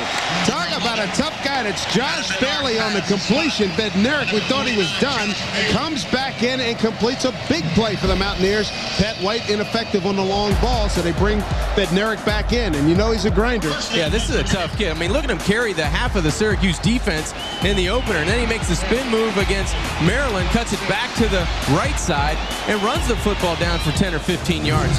Does an excellent job of just managing the offense and making plays. Bednarik to Gwaltney, nothing doing there. Gwaltney taken out by Brandon Setzer. Jason Gwaltney, the ball carrier. You know, Coach Rodriguez told us yesterday, Dave, about Adam. He said, sometimes I'd like to see him slide a little bit, but he doesn't have that mentality. On the day, 3 of 4 for 55 yards. Didn't play a whole lot because of that knee injury, but now he's back in there running this Rich Rodriguez offense, and he's doing a nice job of making plays when they come up. Just make the easy pass. He didn't have to throw it through him. Just let his tight end run underneath it. And Josh Bailey made the catch. Bailey for 32 yards. That's his first catch of the season. Bednarik on a second and long, little bubble screen. Miles bringing it all the way back across the field. Can he turn the corner? No. Who made the play? Chris Moore. Chris out of Havelock, South Carolina. We've been calling Chris Moore's name a couple times late in the second quarter, now early in the third quarter. Showing some speed from that middle linebacker position. He's a senior, so his nose is around the football. Bednarik trying to get everybody to go right and then throw that wide receiver hitch screen to the outside. Brandon Miles almost got it done, but this isn't one of the ones you'd like to draw up this way. You want to get up the field, not east and west, trying to get north and south, and he lost a couple there. And had a lot of running to his right to show for 240 yards. Bednarik against a 4-man rush, flushed, stays alive, and sacked. So 3 successive plays, they went backwards. Marcus Hands, his second sack of the season, the sophomore from Wilmington, North Carolina, number 92. Terrific job by East Carolina collapsing the pocket. We thought West Virginia might be able to have their way with this East Carolina defense. Bednarik sitting in the pocket, felt comfortable early, but then he decides to get out of there, and Hands ends up dropping Bednarik for the big sack, and a good defensive stand by East Carolina. That's their first sack of the afternoon. Here's Phil Brady out of Fairfax, Virginia. A rolling kick, got a good bounce, and taken. Travis Williams made that a dangerous play, didn't he? Williams taken out of bounds at about the 14-yard line, brought down by Antonio Lewis. Take a timeout, 20-9. Skip Holtz's club on the short end right now, third quarter at Mountaineer Field.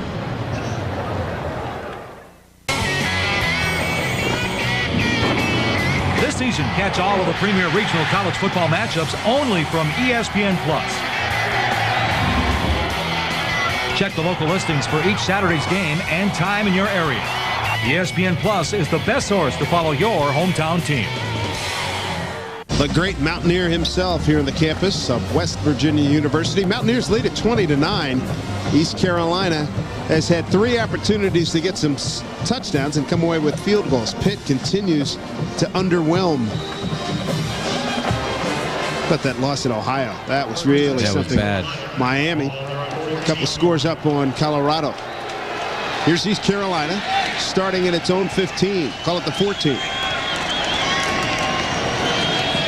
Johnson gets through a minimal hole there for short gain. Mike Lorello was there. Had help from Keelan Dykes, number 96 as well. It's a big front line that West Virginia has at 3 down linemen. Keelan Dykes about 295. Ditto for Ernest Hunter and Craig Wilson, 295. Yeah, there's some hitting going on, and West Virginia not backing off, but East Carolina, surprisingly enough, trying to string these guys out. Mike Lorello, you see, taking on the block of the tight end, then gets back onto the ball carrier, Chris Johnson. Good effort by the senior. 2nd down and 7. Johnson, 19 carries, 71 yards. This will be his 20th carry, and he's got room. He's got the first down. Jamel Adai prevents further damage. First down, East Carolina. Nice run. Good surge at that point of attack on the right side, John, with Graham and Butler on the right side of the O-line. I'm surprised that East Carolina has been able to get to the edge, Dave, and really turn it and go north-south. You know, Chris Johnson is probably the fastest running back that West Virginia has faced this year, and Adai comes from the center field. Looked like he got that finger on that face mask. Boy, Skip Holtz had a darn good case. Yeah, he had a good argument. 20 carries, 85 yards for Johnson. Play fake coming up, go deep, you think? Boy, it'd be nice. They've got field position in their favor at the 31. Blitz coming off the edge. Here's the deep throw. Backside, great pursuit, and out of bounds runs Pinckney.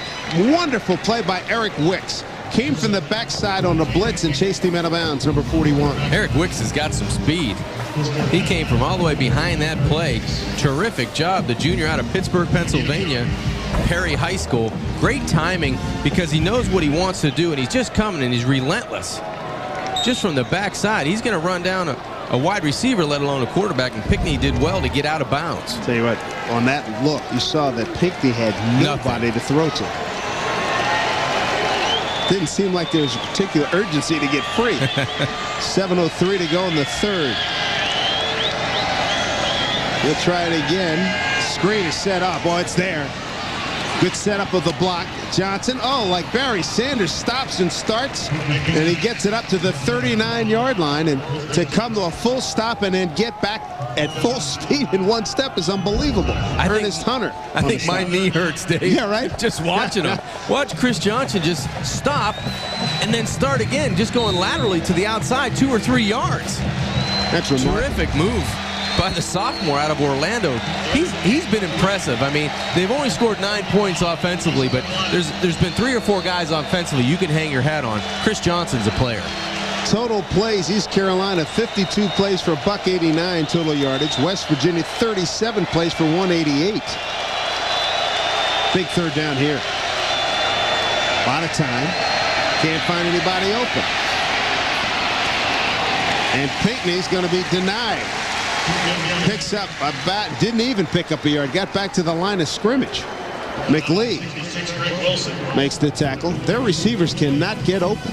He's gotten back there, like you said, his quarterback clock has been able to run overtime all the time, and he just has nowhere to go. Yeah, it looks like to me, because we've got the best seat in the house, obviously, but sometimes James Pinckney, it's moving a little too fast for him at times. And credit West Virginia, because the other times everybody's covered. So I think it's 50-50 where things are going a little bit too fast for him right now.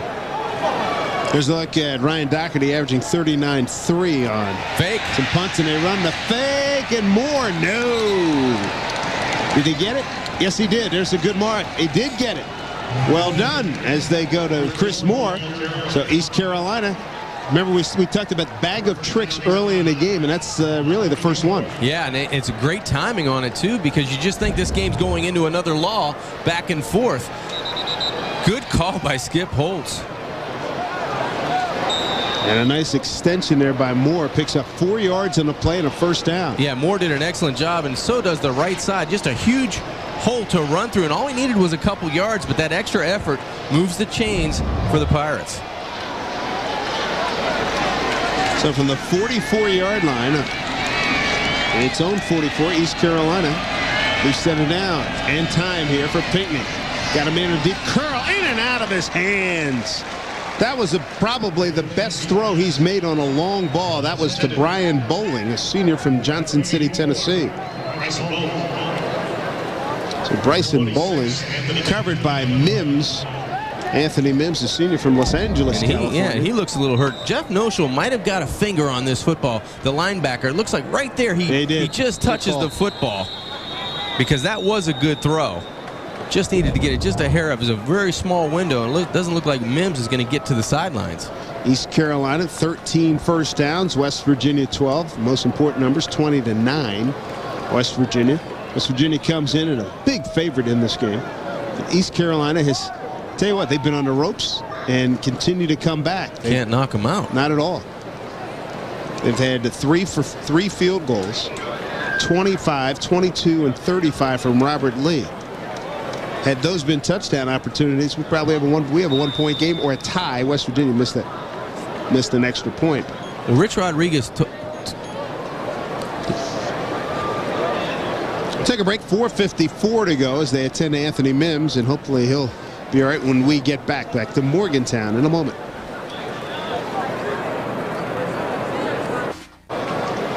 Good to see Anthony Mims out of Los Angeles, able to walk off the field. He's replaced by Larry Williams. I know in that league that plays on Sundays, Mr. Williams would be picked on right here. Do you think the same thing will happen here? Yeah, you draw a lot of flies, if that's what you're asking.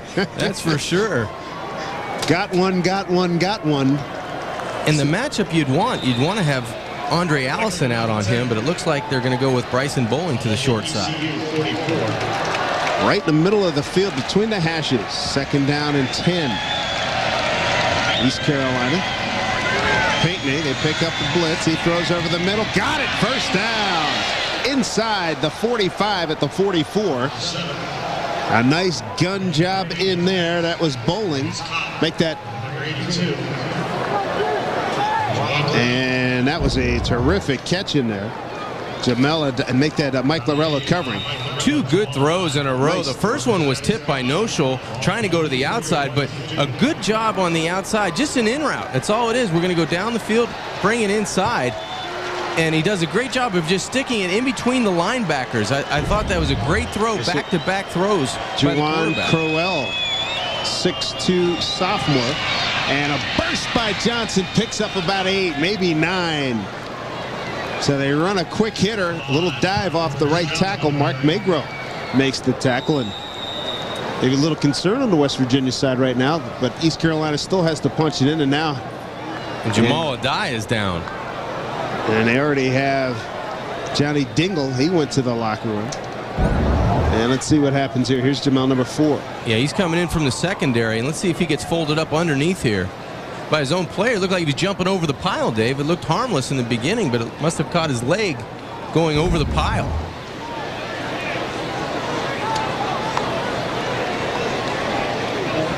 They can not afford to lose him. One of the leaders on this defense, Adai, number 4. See if he gets going over the pile. Doesn't look like his legs were tangled up. Possibly just landed funny. Doesn't get hit, doesn't get run into by really his own players. I think he just landed awkward. Yeah, land on that hip. Yeah. Well, now you've got a backup at corner in Larry Williams. Adai comes out of the football game. Yeah, could have a window of opportunity. Abraham Jones is Adai's backup. 2nd down, a short 2. And they run it, get the first down and more to Brendan Fraxis, the junior. Transfer from Chaffey College. So a first down for East Carolina, brought down by Magro. Well, East Carolina fans watching this game, playing the game of what if right now, because they would be going in right now to make it 28-20. East Carolina with 3 field goals from Robert Lee, 25, 22, and 35 yards. That's what Fraxis has done to this point in the season. Fraxis 4 of 9 today. First down play at the 20 for East Carolina. And they run it, fumble it, and Fraxis recovered.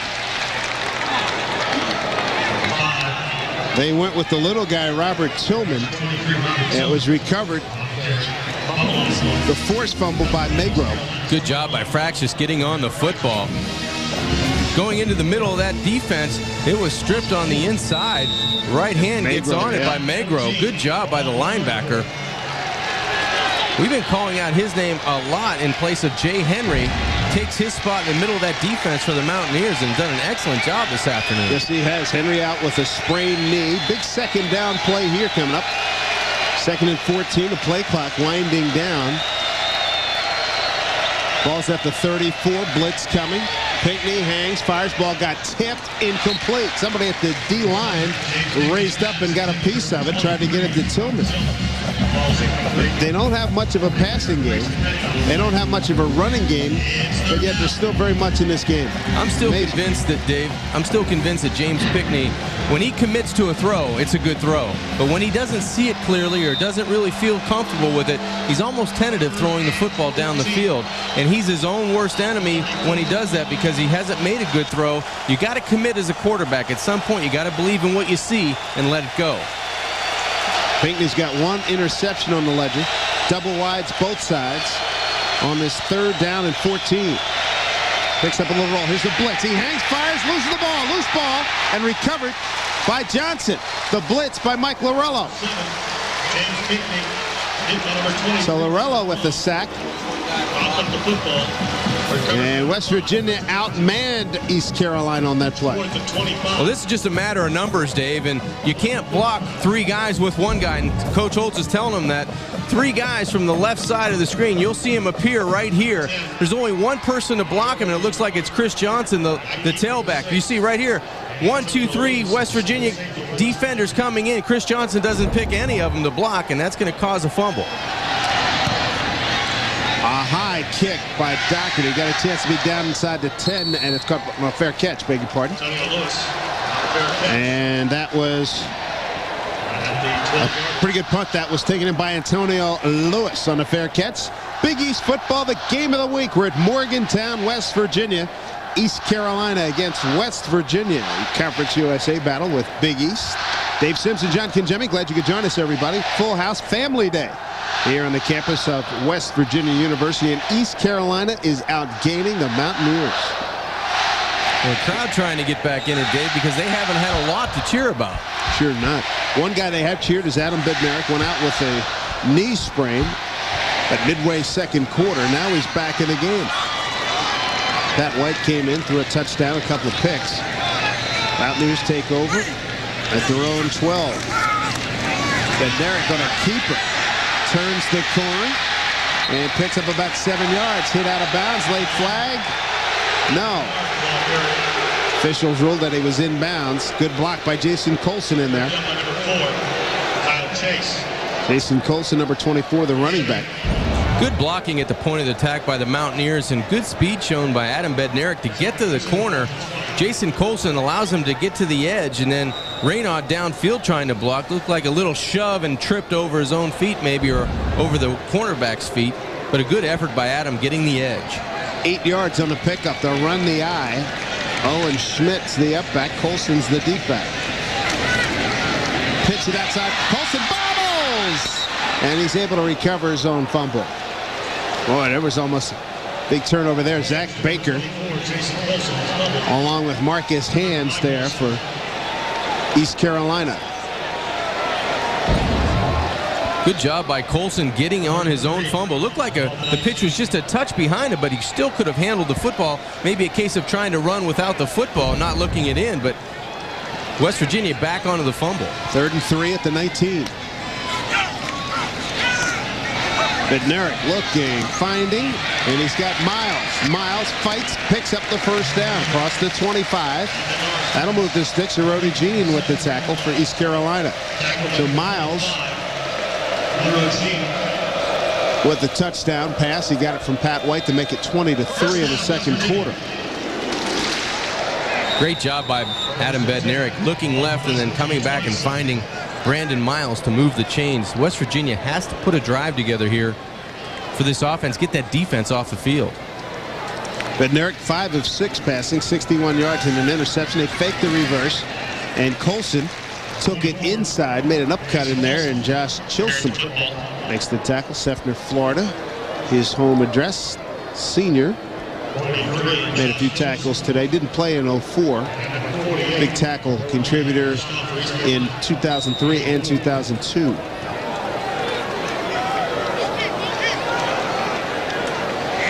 Second down at 6 here for the Mountaineers.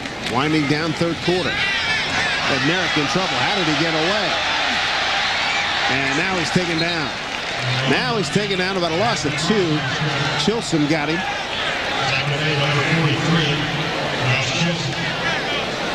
Interesting contest. When you say, as we wrap up, shaking my head. Just when you think the Mountaineers are going to say, okay, now we're going to take over the game and put a drive together, East Carolina keeps coming up with an answer defensively. That's going to do it for the third quarter here in Morgantown. Adam Bednarik, boy, showing some grit coming back from that knee strain. 20-9, West Virginia, East Carolina. They're sticking around. You should too. Fourth quarter coming up next.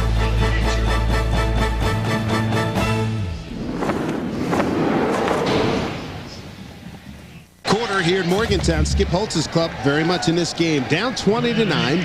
Dave Sims and John Kingemi with you. And Skip Holtz made a name for himself coaching at Connecticut, putting that program on the map in the mid to late 90s. But chose to join his dad down in South Carolina because his mother was ailing with throat cancer, and a chance to be with her and have the family all together. But he had a good program running at Connecticut. Here's a play here going for big yardage. Colson on the throw from Bednarik, picks up the first down. On a 3rd and 8, he comes up big. Kyle Chase makes the stop for East Carolina. Well, that's been the difference, is Adam Bednarik's been able to make the play when he needs to, and he finds Colson on the left side. Good job of good protection, good throwing lane, steps into the throw, and then an athletic move on the outside to get a couple more yards by Jason Colson. Good effort on the outside. Mountaineers, Colson picks up 3 catches now for the day, 35 yards. West Virginia team 11 of 15 passing, 3 picks on the day. And here's the big guy Schmidt. They were waiting for him. Maybe, let's call it 2 yards. I thought we might see a lot more carries out of this young man, Owen Schmidt, today. Very quiet afternoon for Owen Schmidt. We thought we would get the football, either catching it, running it, one back when they spread it out for him, and he's primarily been the lead blocker for the running game today. Picks up 3 on that play. Second down at 7 coming up early on here in the fourth quarter.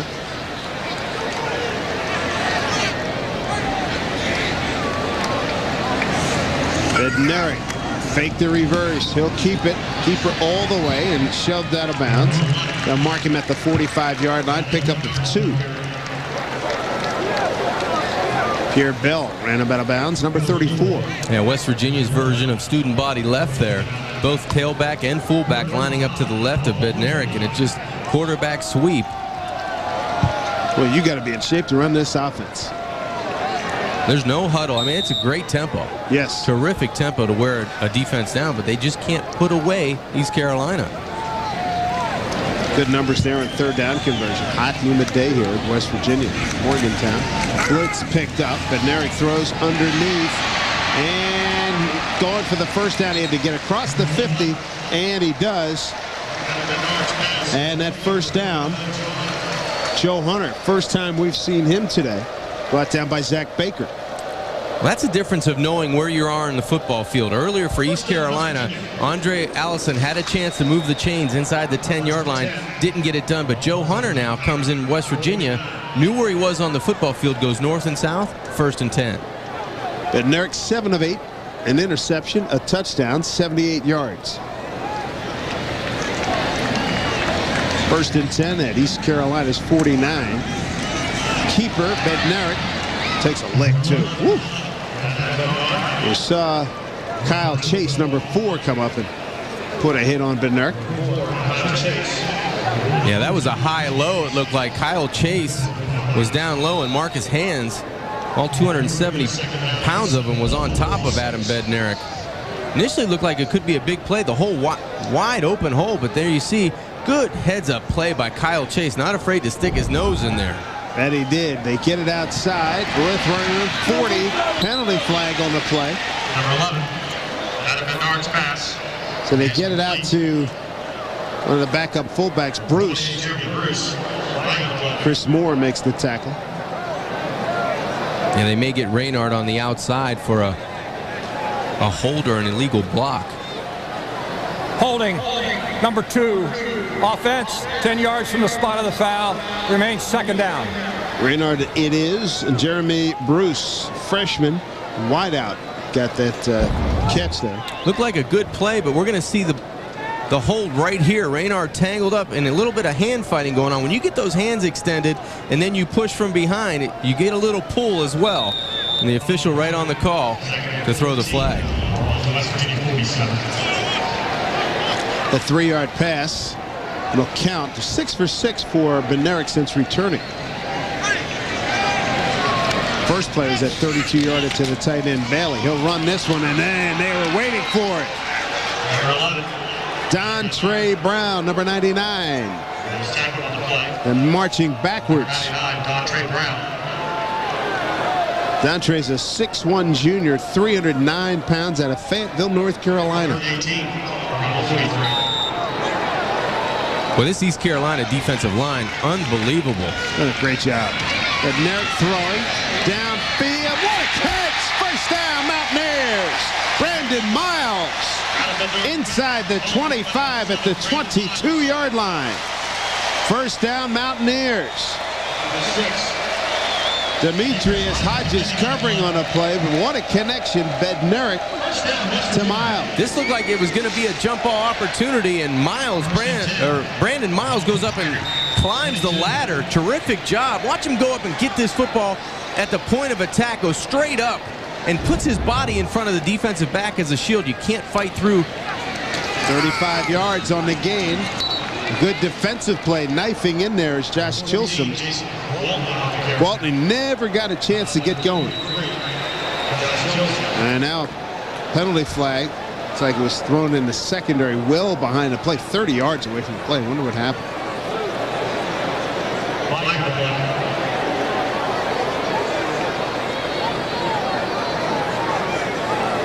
After the play was over, personal foul, number 82 on the offense, a blow to the head, 15 yards, second down. Lack of poise there. Rayshawn Bolden, 6'5 junior from Cheektowaga, New York. Yeah, that'll get the horns going up out of that hat for Coach Rodriguez. He does not like sloppy play or plays that don't need to happen. And that was about, as you said, Dave, 25, 20 yards away from the actual play. Wide out, you get locked up and jawboning with the DB. He hits you or something. Next thing you slug him. You walk away. And sure enough, you're going to get caught. And you're going to find a nice spot on the sidelines, too. 15th play of this drive. Second and a long way here. Bednarik on a keep. He's got the tight end over the middle. He'll run it. Got a nice block and run out of bounds inside the 30. Boy, he had the tight end on a deep curl. I guess you saw that, John, from our vantage point up here, but he chose not to throw it. Picked up positive yardage. It'll be third down and short. Pretty good blocking here by Owen Schmidt. Yeah, I think if Adam didn't throw it quick, he made a good decision, because every time he went to throw, it was open, then it was covered. So if you come out of that play action, you turn the corner, and if you can run as far as you can, if you can run it as far as you can throw the football, then run the football. And you've got an athlete in Bednarik, he can do those types of things. Picked up 11. West Virginia's had the ball for 5:39 and counting. Drive began with their own 12. 11:25 to go here in the fourth. Here's the screen. Walton blown up. Oh, what a play. Deshaun Steffens. He was waiting for that. Good read. Good recognition. Fine job in there. And that's going to bring on Pat McAfee. McAfee has missed an extra point, missed from 47. This will be from 35, so a 45-yard attempt from the near left hash. He's got plenty of leg in the wind with him, Dave.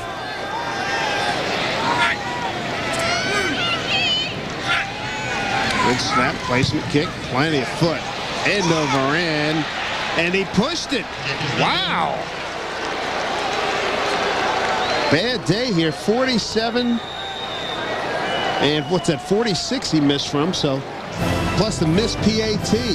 East Carolina still got plenty of life here.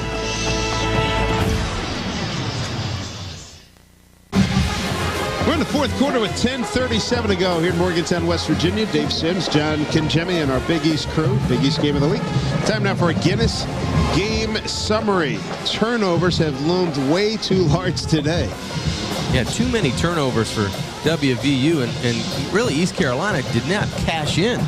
They didn't cash in for any points or any big points at any opportunities. They've had a short field. Pirates take over right now at their own 28. Oh, a slip job and then tattooed by Boone McClee. Johnson saw him coming, cut, and paid for it. That looked like a game of chicken. It looked like Boo ended up winning that one. Chris Johnson sees nothing but number 43 right in the middle of the hole. He goes to make a cut and gets whacked. Great tackle and great acceleration through the tackle by Boo McClee. Richie Rodriguez is so impressed with his team. He says, hey, listen, I tell my guys to hit high. Don't get into that low stuff. Bow your neck, get the hips up, roll through, and hit somebody. Attack. Deep ball and caught. Allison's got it. First down, West Virginia territory at the 45-yard line. Big gainer there. Allison finally brought down by Dean McCann, and that gain of 29 yards. Well, it's got to make Skip Holtz feel good on that sideline. James Pickney just threads the needle on the outside. He had a cornerback short and a safety deep, and he finds Allison. This one he steps in and just rifles. Small window, and the window finds number 2. 8 catches for 97 yards. He's ready to get his 3rd consecutive 100-yard receiving game. Blitz is picked up. Pinkney delayed. He paid for it again. He's got no clock in there, right? Ball's loose. It's recovered by East Carolina. Pinkney.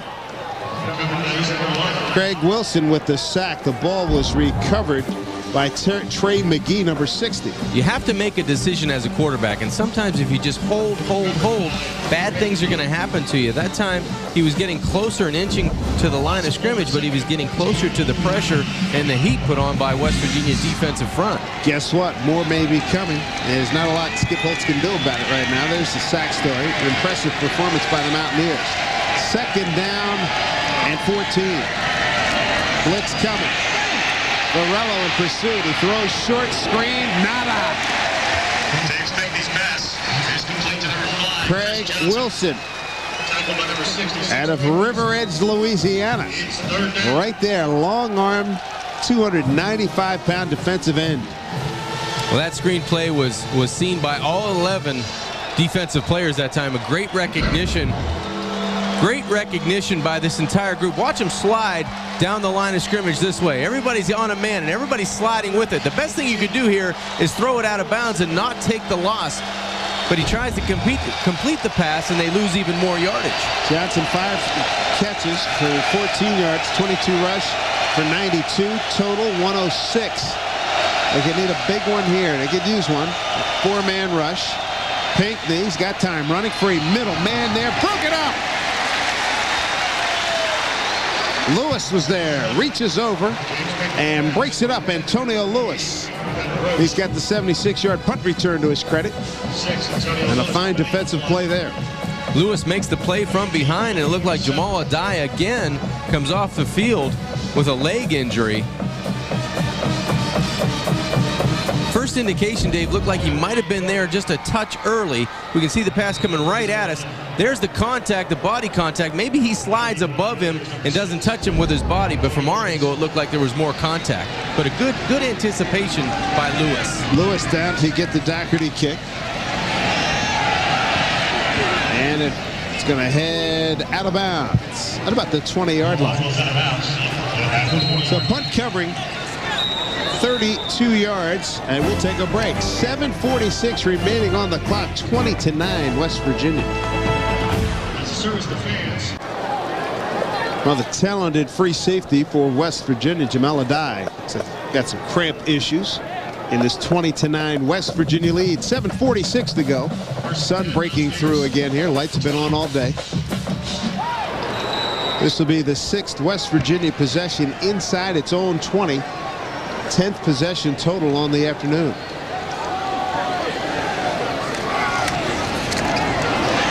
Nice spin by Pernell Williams out of New Lebanon, Ohio. Brought down by Kyle Chase.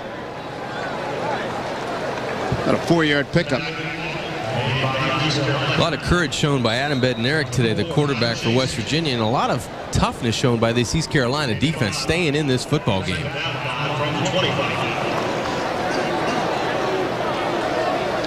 Schmidt and Gwaltney in the backfield with Bednarik. Williams 9 carries, 37 yards. And Schmidt on the carry. Let's revisit that previous play.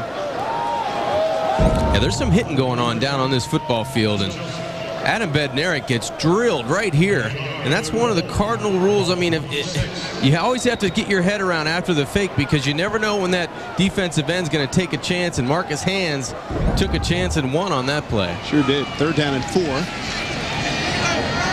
See what the Mountaineers can do. They have 2 receivers to Bednarik's right. He's going to run that way. And Chris Moore was waiting for him. Gain of a yard, maybe a yard. It'll bring up 4th down, and you hear some dissatisfied customers here at Mountaineer Field. Well, if East Carolina doesn't get a surge of confidence out of this.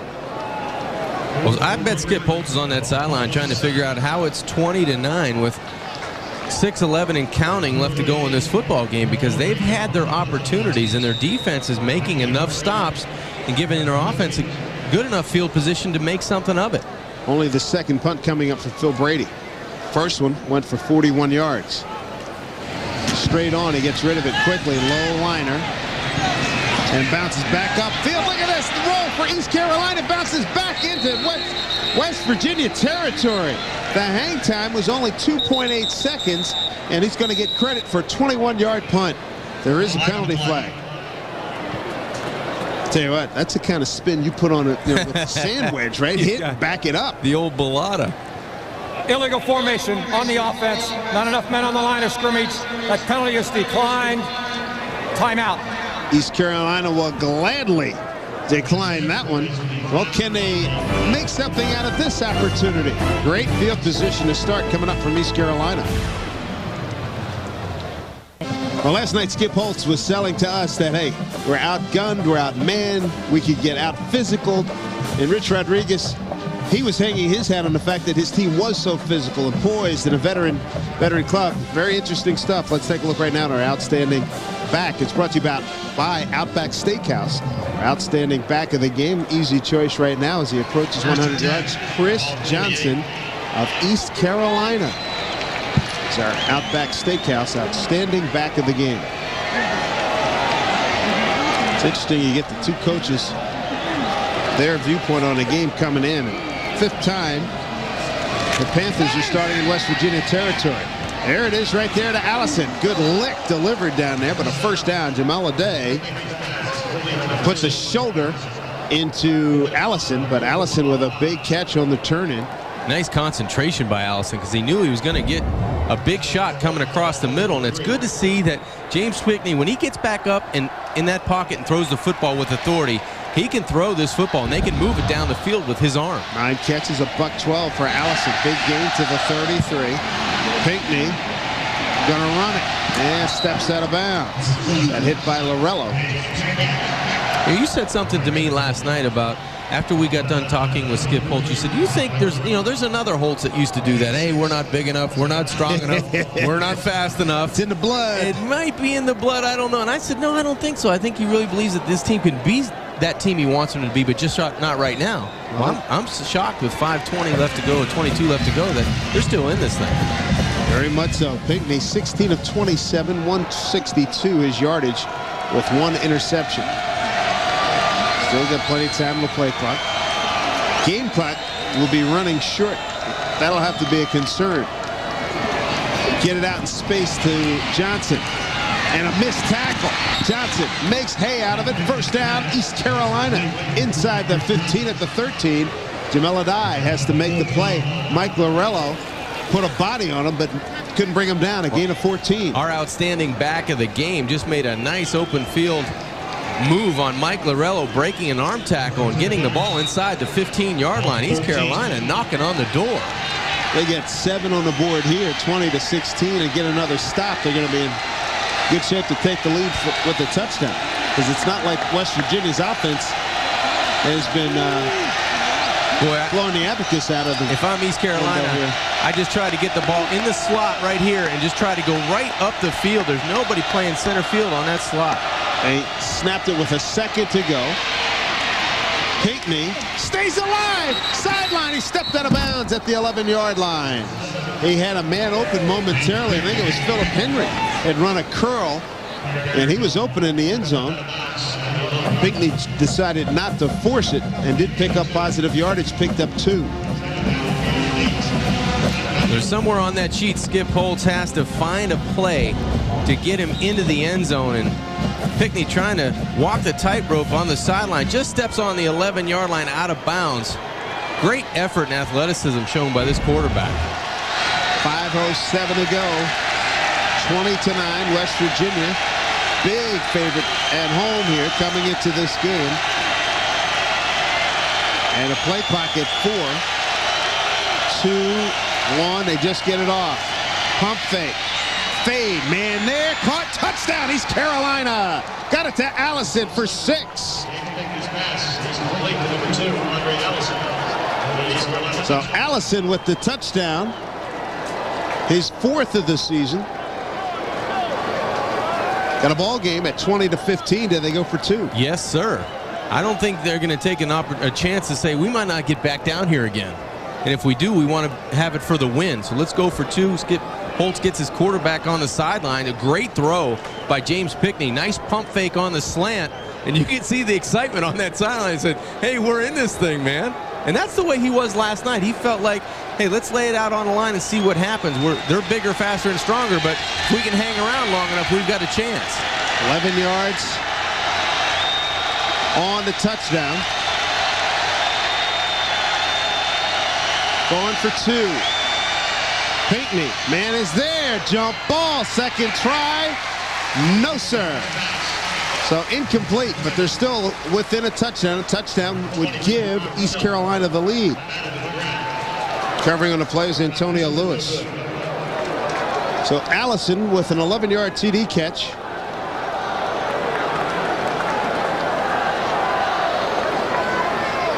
Pinckney did an excellent job on that drive, and watch the protection. Great protection here, and the pump fake is what sells it. Great pump fake on the slant route. Allison takes it back out to the corner and taking no chances, goes up and gets the football. And you notice who they're throwing on Larry Williams. Yep. With Mims out of the football game. Great job of going up and getting this football. Good throw by Pinckney and nice finish by Allison. Take a look at the missed 2-point conversion. It's our Pontiac game-changing performance. Couldn't bring it down. Tillman, the intended receiver. But East Carolina, that would have made it a 3-point game. 3 consecutive scores now by East Carolina. Well, now at least the offense and the quarterback and James Pinckney, they know what's in front of them. If they get another opportunity, they need to get a touchdown. They need to get 6. So everybody's in that mindset with 5 minutes left to go. Let's kick the ball downfield deep to him, or maybe even give it that pooch so there's no chance of a return. Play defense and get the football back.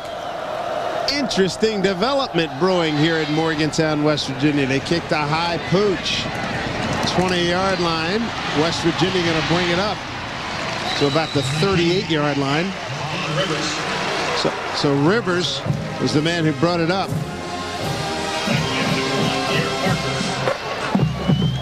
4:56 to go here, and a reminder to check your local listings for Big East football next week. Saturday at noon Eastern from ESPN Plus. We'll see Danny Embick and the Florida Atlantic Owls taking it to Louisville, the 9th-rated Cardinal ball club that attacks from all angles. This Big East preseason favorite is going to try to keep the perfect record clean as they take on Florida Atlantic Saturday at noon Eastern time from ESPN Plus. Check your local listings for that matchup.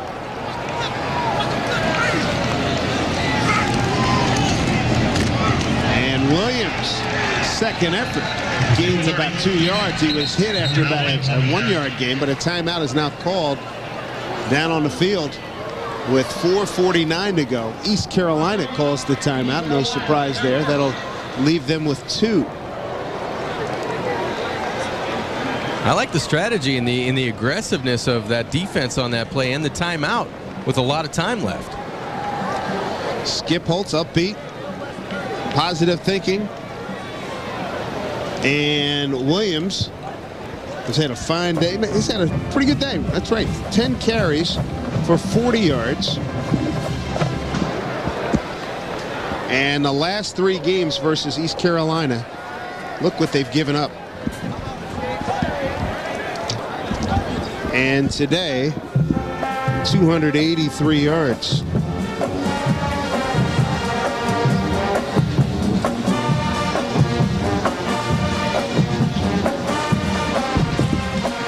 Well, this is why they play the game, boys, because coming into this game, you looked at it, West Virginia, as you're looking at the numbers, my God, they run the ball real well, and East Carolina hadn't stopped the run since 19 fill in the blank. Well, you're right, and they were undermanned, they're undersized, they've got more athletes in West Virginia on both sides of the football, but the determination in making plays for the skill positions offensively for Skip Holtz's team, that's been the difference. Hey, let's not even talk about the opportunities, the missed opportunities by this offense of East Carolina. They had 3 field goals, 1 in each of the first 3 quarters before they finally got on the board with a 6. Straight give to Colson. He'll be short of a first down. I'll set up a 3rd down play. Williams on the carry. So, actually, it was a different ball carrier. Beg your pardon. Williams on the carry. Pernell Williams. Very interesting. That's why they play the game. Huge 3rd down here. Yes, it is. And it's going to come down to possibly Bednarik making a play with his legs. See what happens here. 3rd and 4. 43-yard line. Get it out in the flat. Incomplete. And you can see the life surging on that East Carolina sideline. Bednarik, incomplete pass, took a big shot. And East Carolina is going to get the ball back with plenty of time. Touchdown puts them in the lead. Good pressure by Marcus Hands. We've mentioned his name in this second half a lot. He did an excellent job of getting in Adam Bednarik's face and forcing a quick throw out in the flat. Travis Williams will go back to get this punt from Phil Brady. Brady's long on the season, a 57-yarder. He'd love to pin Williams down there. He's had 2 punts, averaging 31 yards. Take that rolling kick, go for the sideline. Low liner, 20. And he does get it. They're going to be able to get it inside the 5. Beautifully done. Phil Brady, senior out of Fairfax, Virginia, with that rolling punt. They can do that rolling punt. He gets a 52-yarder. Yeah, Coach Rodriguez says that's probably the best way he punts the footballs, on that rolling punt, and they do that very well. Nice job. Takes him just 1.8 seconds on average to get rid of it. Big chore ahead of Skip Holtz's offense with James Pickney at quarterback, trying to go the distance, now 96 yards away from trying to get ahead in this football game. I hear 96 yards. I think of question mark yes. and the Mysterians and yes. 96 tears on your hit radio. 3:53 to go. Does East Carolina have enough offense and big playability here to pull out a W and a huge upset? West Virginia blitzes. Quick pop over the middle. And he saw the rip attempt in there by Eric Wicks. These are the guys, the good hands people, pretty much as we expected, keeping East Carolina in the game. We talked about that four-headed monster as a running back for West Virginia, but these are the guys that have done an excellent job for East Carolina. Every one of them has contributed in their own way to do just enough to keep them in this position. East Carolina has 2 timeouts remaining, 3:25. Blitz coming, got rid of it. One hop, incomplete, as he tried to get it to Philip Henry, the sophomore from Elizabeth City, North Carolina. Good heat on the backside by Mark Magro, the linebacker. We've mentioned his name a lot today, and he's always been in around the football. pressuring James Pickney from behind that time. He had a receiver and just couldn't get his feet underneath him and throw it accurately. 3:21 to go, fourth quarter, 5-point West Virginia lead. East Carolina with a long way to go. East Carolina a miserable 3 of 15 on third down conversions, including missing on the last 6.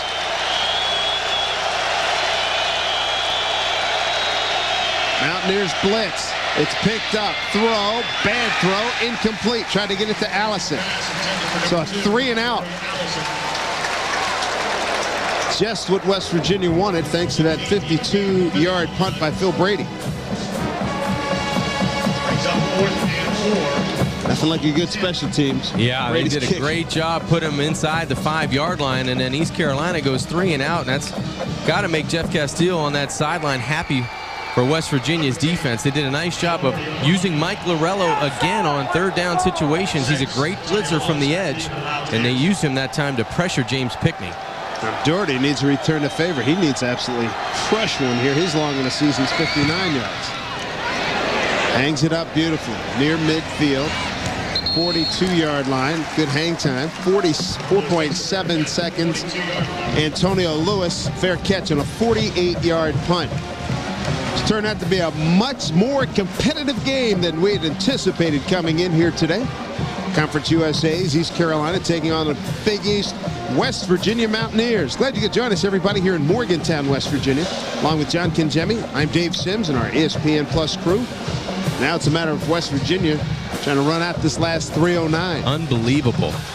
Look at the numbers there. Didn't expect that. 286 to 279. That man, young man right there, Mr. Allison, has played a nice game. Bednarik and West Virginia from its own 42. Pernell Williams with a nice spin, and then he spun right into Pierre Parker, and a timeout called by East Carolina.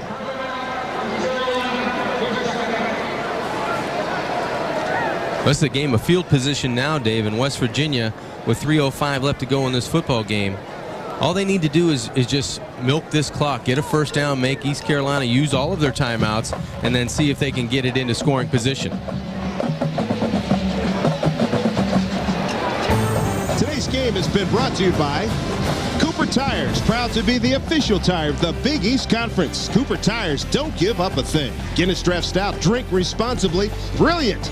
Outback Steakhouse, no rules, just right. And by Pontiac, 10 models, each one designed for action.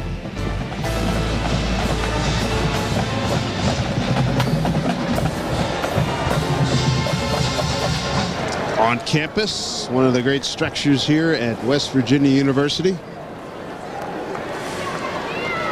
Davis Hall here at West Virginia University. 3:05 to go. Skip Holtz and Rich Rodriguez, knowing that clock's running short, somebody needs a big play. Second down at 7. Facing the Mountaineer offense, that's what Skip Holtz is charged. It's his defense. He'll be looking, everybody will be looking to strip, trying to create a fumble here. Very efficient afternoon for Adam Bednarik after being injured in the first quarter. 8 out of his last 9, 116 yards. Great job at the quarterback position today. This after he missed about a quarter with a knee when it looked like he was done. He could be for done the season. Yeah. Extended period of time. They run Williams. Good initial stop in there by Josh Chilsom, number 43. And they're not getting a good surge on that O-line. I thought that was going to be a big advantage, that O-line for West Virginia would be able to maul East Carolina. It hasn't happened. That's the strength of this West Virginia offense, that offensive line. They've got a lot of seniors and juniors on that offensive line, and they've been able to run the football and dominate people up front. Last week against Maryland, they took control of that game in the fourth quarter and just mauled them on the ground. But now they've got that East Carolina defense believing. 2:27 to go. East Carolina has 1 timeout remaining. Third down and 7. West Virginia at its own 45. Blitz coming. They come after Bednarik. It opens up the field. Can he get the first down? He's at the 50. He's got the first down. Bednarik picks up the first down. They're going to mark him out of bounds at the 46 of East Carolina. Casey Ross drove him out of bounds. Had a feeling that Adam Bednarik is going to win this game with his legs, because that's what he's done all season long. He's been able to break contain and make a play when this team needs to have a first down. Pretty opportune time to move the chains there for number 11. 10 of 22, 10 rush, 22 yards. Total yards, West Virginia 118 today. That's the rushing number for the game, 270. Here's a carry up the middle, Williams. Oh, the massive humanity. Clock runs at 140. So the Mountaineers in no hurry, up 5 with the ball, clock in their favor. East Carolina has 1 timeout remaining.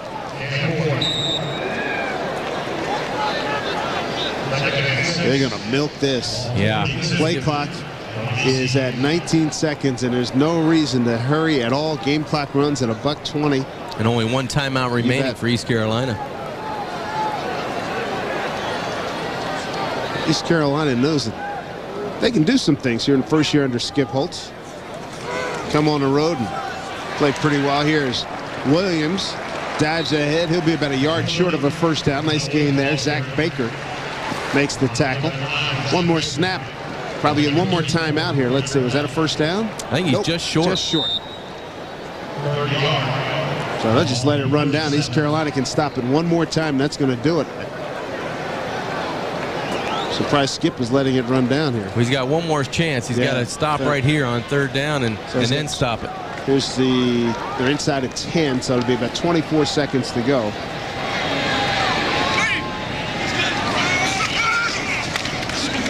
And let's see. I don't know. He didn't make it. They'll stop the clock to take a look. 23-3 left on the clock. Now East Carolina calls a timeout. Down by 6. Where they marked that football, Dave, it looked like it was maybe a half a yard short. Yep. Kind of quiet here at Mountaineer Field. I don't blame people. Yeah. This was a very competitive football game. A lot of people started leaving about a half hour ago, which was, I thought I was in Los Angeles there for. It's very unusual for this crowd to be this silent, especially coming off a big win at Maryland last week. Big family day gathering.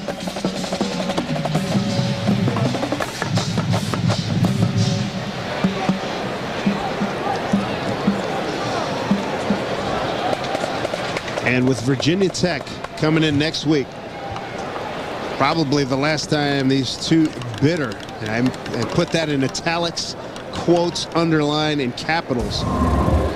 This was not the performance Rich Rodriguez was looking for. No, they have to come out and perform a heck of a lot better on both sides of the football. They're going to do anything at home against Virginia Tech, and then they have a very explosive Rutgers team offensively. At least they can put points on the board, and then that one at Louisville will be the big one. They're playing right here at Louisville when Louisville comes to town. So those two games there with Rutgers in the middle, that can make or break their season. Here's what East Carolina has remaining as Rich Rodriguez, 23 seconds away from going to 4-0. 4th and a yard. I think they can get it in the game right here. Clock will stop if they do get the first down. They'll have to run one more play.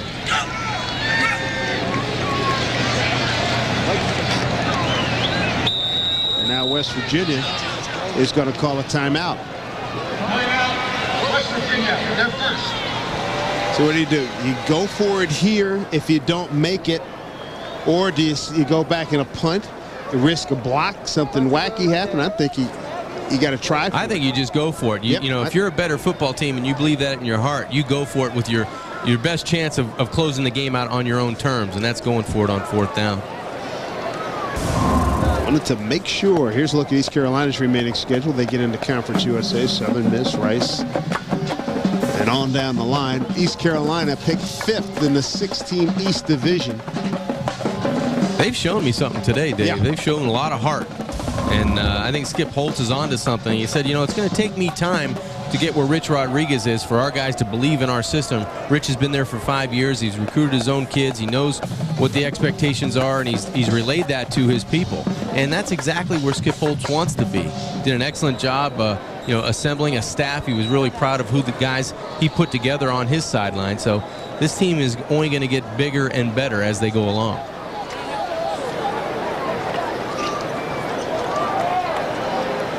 See what happens here. Probably get Bednarik. It's almost like ragging the puck in hockey now. He may just run around for a while. Or he'll move ahead and try to get that first down. The only thing there, it'll stop the clock. Turn and give it to Williams. He didn't get it. Oh, man. Did not get it. Like you said, there are some signs here for this East Carolina ball club. They do some nice things. 19 seconds ago. No surprise that Chris Moore, the middle linebacker, was right in the middle of it. The one thing, it's not like Pinckney has that big arm where he can rear back and throw it 60 yards. Yeah, but he can get it to a streaking Andre Allison maybe at 30 and get him in stride and put him in position to get there. Only 19 seconds left to go in this game. That's the problem that Skip Holtz and James Pinckney face. Allison, 10 catches, $123. Allison will be at the bottom of your screen. 1st and 10, East Carolina. 19 seconds to go, down 5. Pinckney retreats, 4-man rush, got time. Throws it short. And hit down, gain of 10. That'll stop the clock with a first down at 10.7 seconds to go. They've got to get on this football and snap it and waste no time here. First down, East Carolina. They reset the sticks. And he'll stop the clock right there. 7:4 left on the clock, 7.4 seconds. Well, I think you've got to take your chance now and go for the end zone, because any pass play that you have to complete it over 10 yards so you can stop the clock. So that's a minimum. But right now, your best chance is just to throw it up and see what happens. You bet. Good afternoon for James Pinckney. 20 of 33 for 203. 1 touchdown in his first interception of the season. Well, 3 receivers are going to go left. 1's going to go right. 2 deep, real deep for West Virginia. Mountaineers with 3 down linemen. Linebacker comes, they rush 4. Pinckney steps up, in trouble, ball game right there. West Virginia wins it 20-15. They never gave him a shot to get it off. Keelan Dykes led the charge with help from Morty Ivy. So the Mountaineers go to 4-0. East Carolina drops to 1-2. 6th sack of the afternoon for the Mountaineers. The defensive line made a statement at the end of this ball game. They collapsed the pocket. No chance for James Pinckney to throw it downfield. 3 Mountaineer defensive players, Craig Wilson being one of them, that defensive end that made the switch from nose tackle out to the defensive end. And Skip Holtz upset that his quarterback could not get rid of the football. So I ask, you'll take a chance of a push, maybe if he got it in the end zone. You never know what can happen. You just got to get rid of it. Got to get rid of it. And there were 6 sacks. Got to be 4 of them were like that because, as you mentioned, I think on the first one, the quarterback clock, he wasn't effective in just getting rid of the football. Yeah, especially on the last play of the game. You have to buy some time, and that's not a position where you just sit back in the pocket and take a regular drop. You get back deep, you elude players, try to flush yourself, and just get enough room to throw the football. So West Virginia goes to 4-0. They were a heavy favorite in this game, and turned out they had a struggle against East Carolina. East Carolina goes to 1-2, and that is the 11th consecutive victory by West Virginia against East Carolina right here in Morgantown. And next week, boy, do they have a game. They've got the Virginia Tech Hokies. And next week, we will be in Louisville, our first visit to Louisville, and welcome them into the Big East family. Florida Atlantic and Howard Schnellenberger going back to Louisville, Kentucky. So there'll be some good storylines there. Thanks for joining us, everybody. For John Kinjemi, I'm Dave Sims, our entire crew. Fun game, as always, when we come to Morgantown and watch the Mountaineers play some football here at Mountaineer Field. Final score, 20-15. Made some big plays. East Carolina was a game ball club, and it'll be worth watching what they do in Conference USA. 20-15 a final. West Virginia takes it. And this has been a presentation of ESPN Plus, the worldwide leader in collegiate sports. Good afternoon, everybody, from Morgantown. We'll see you next week in Louisville, Kentucky on the Big East Football Conference Game of the Week.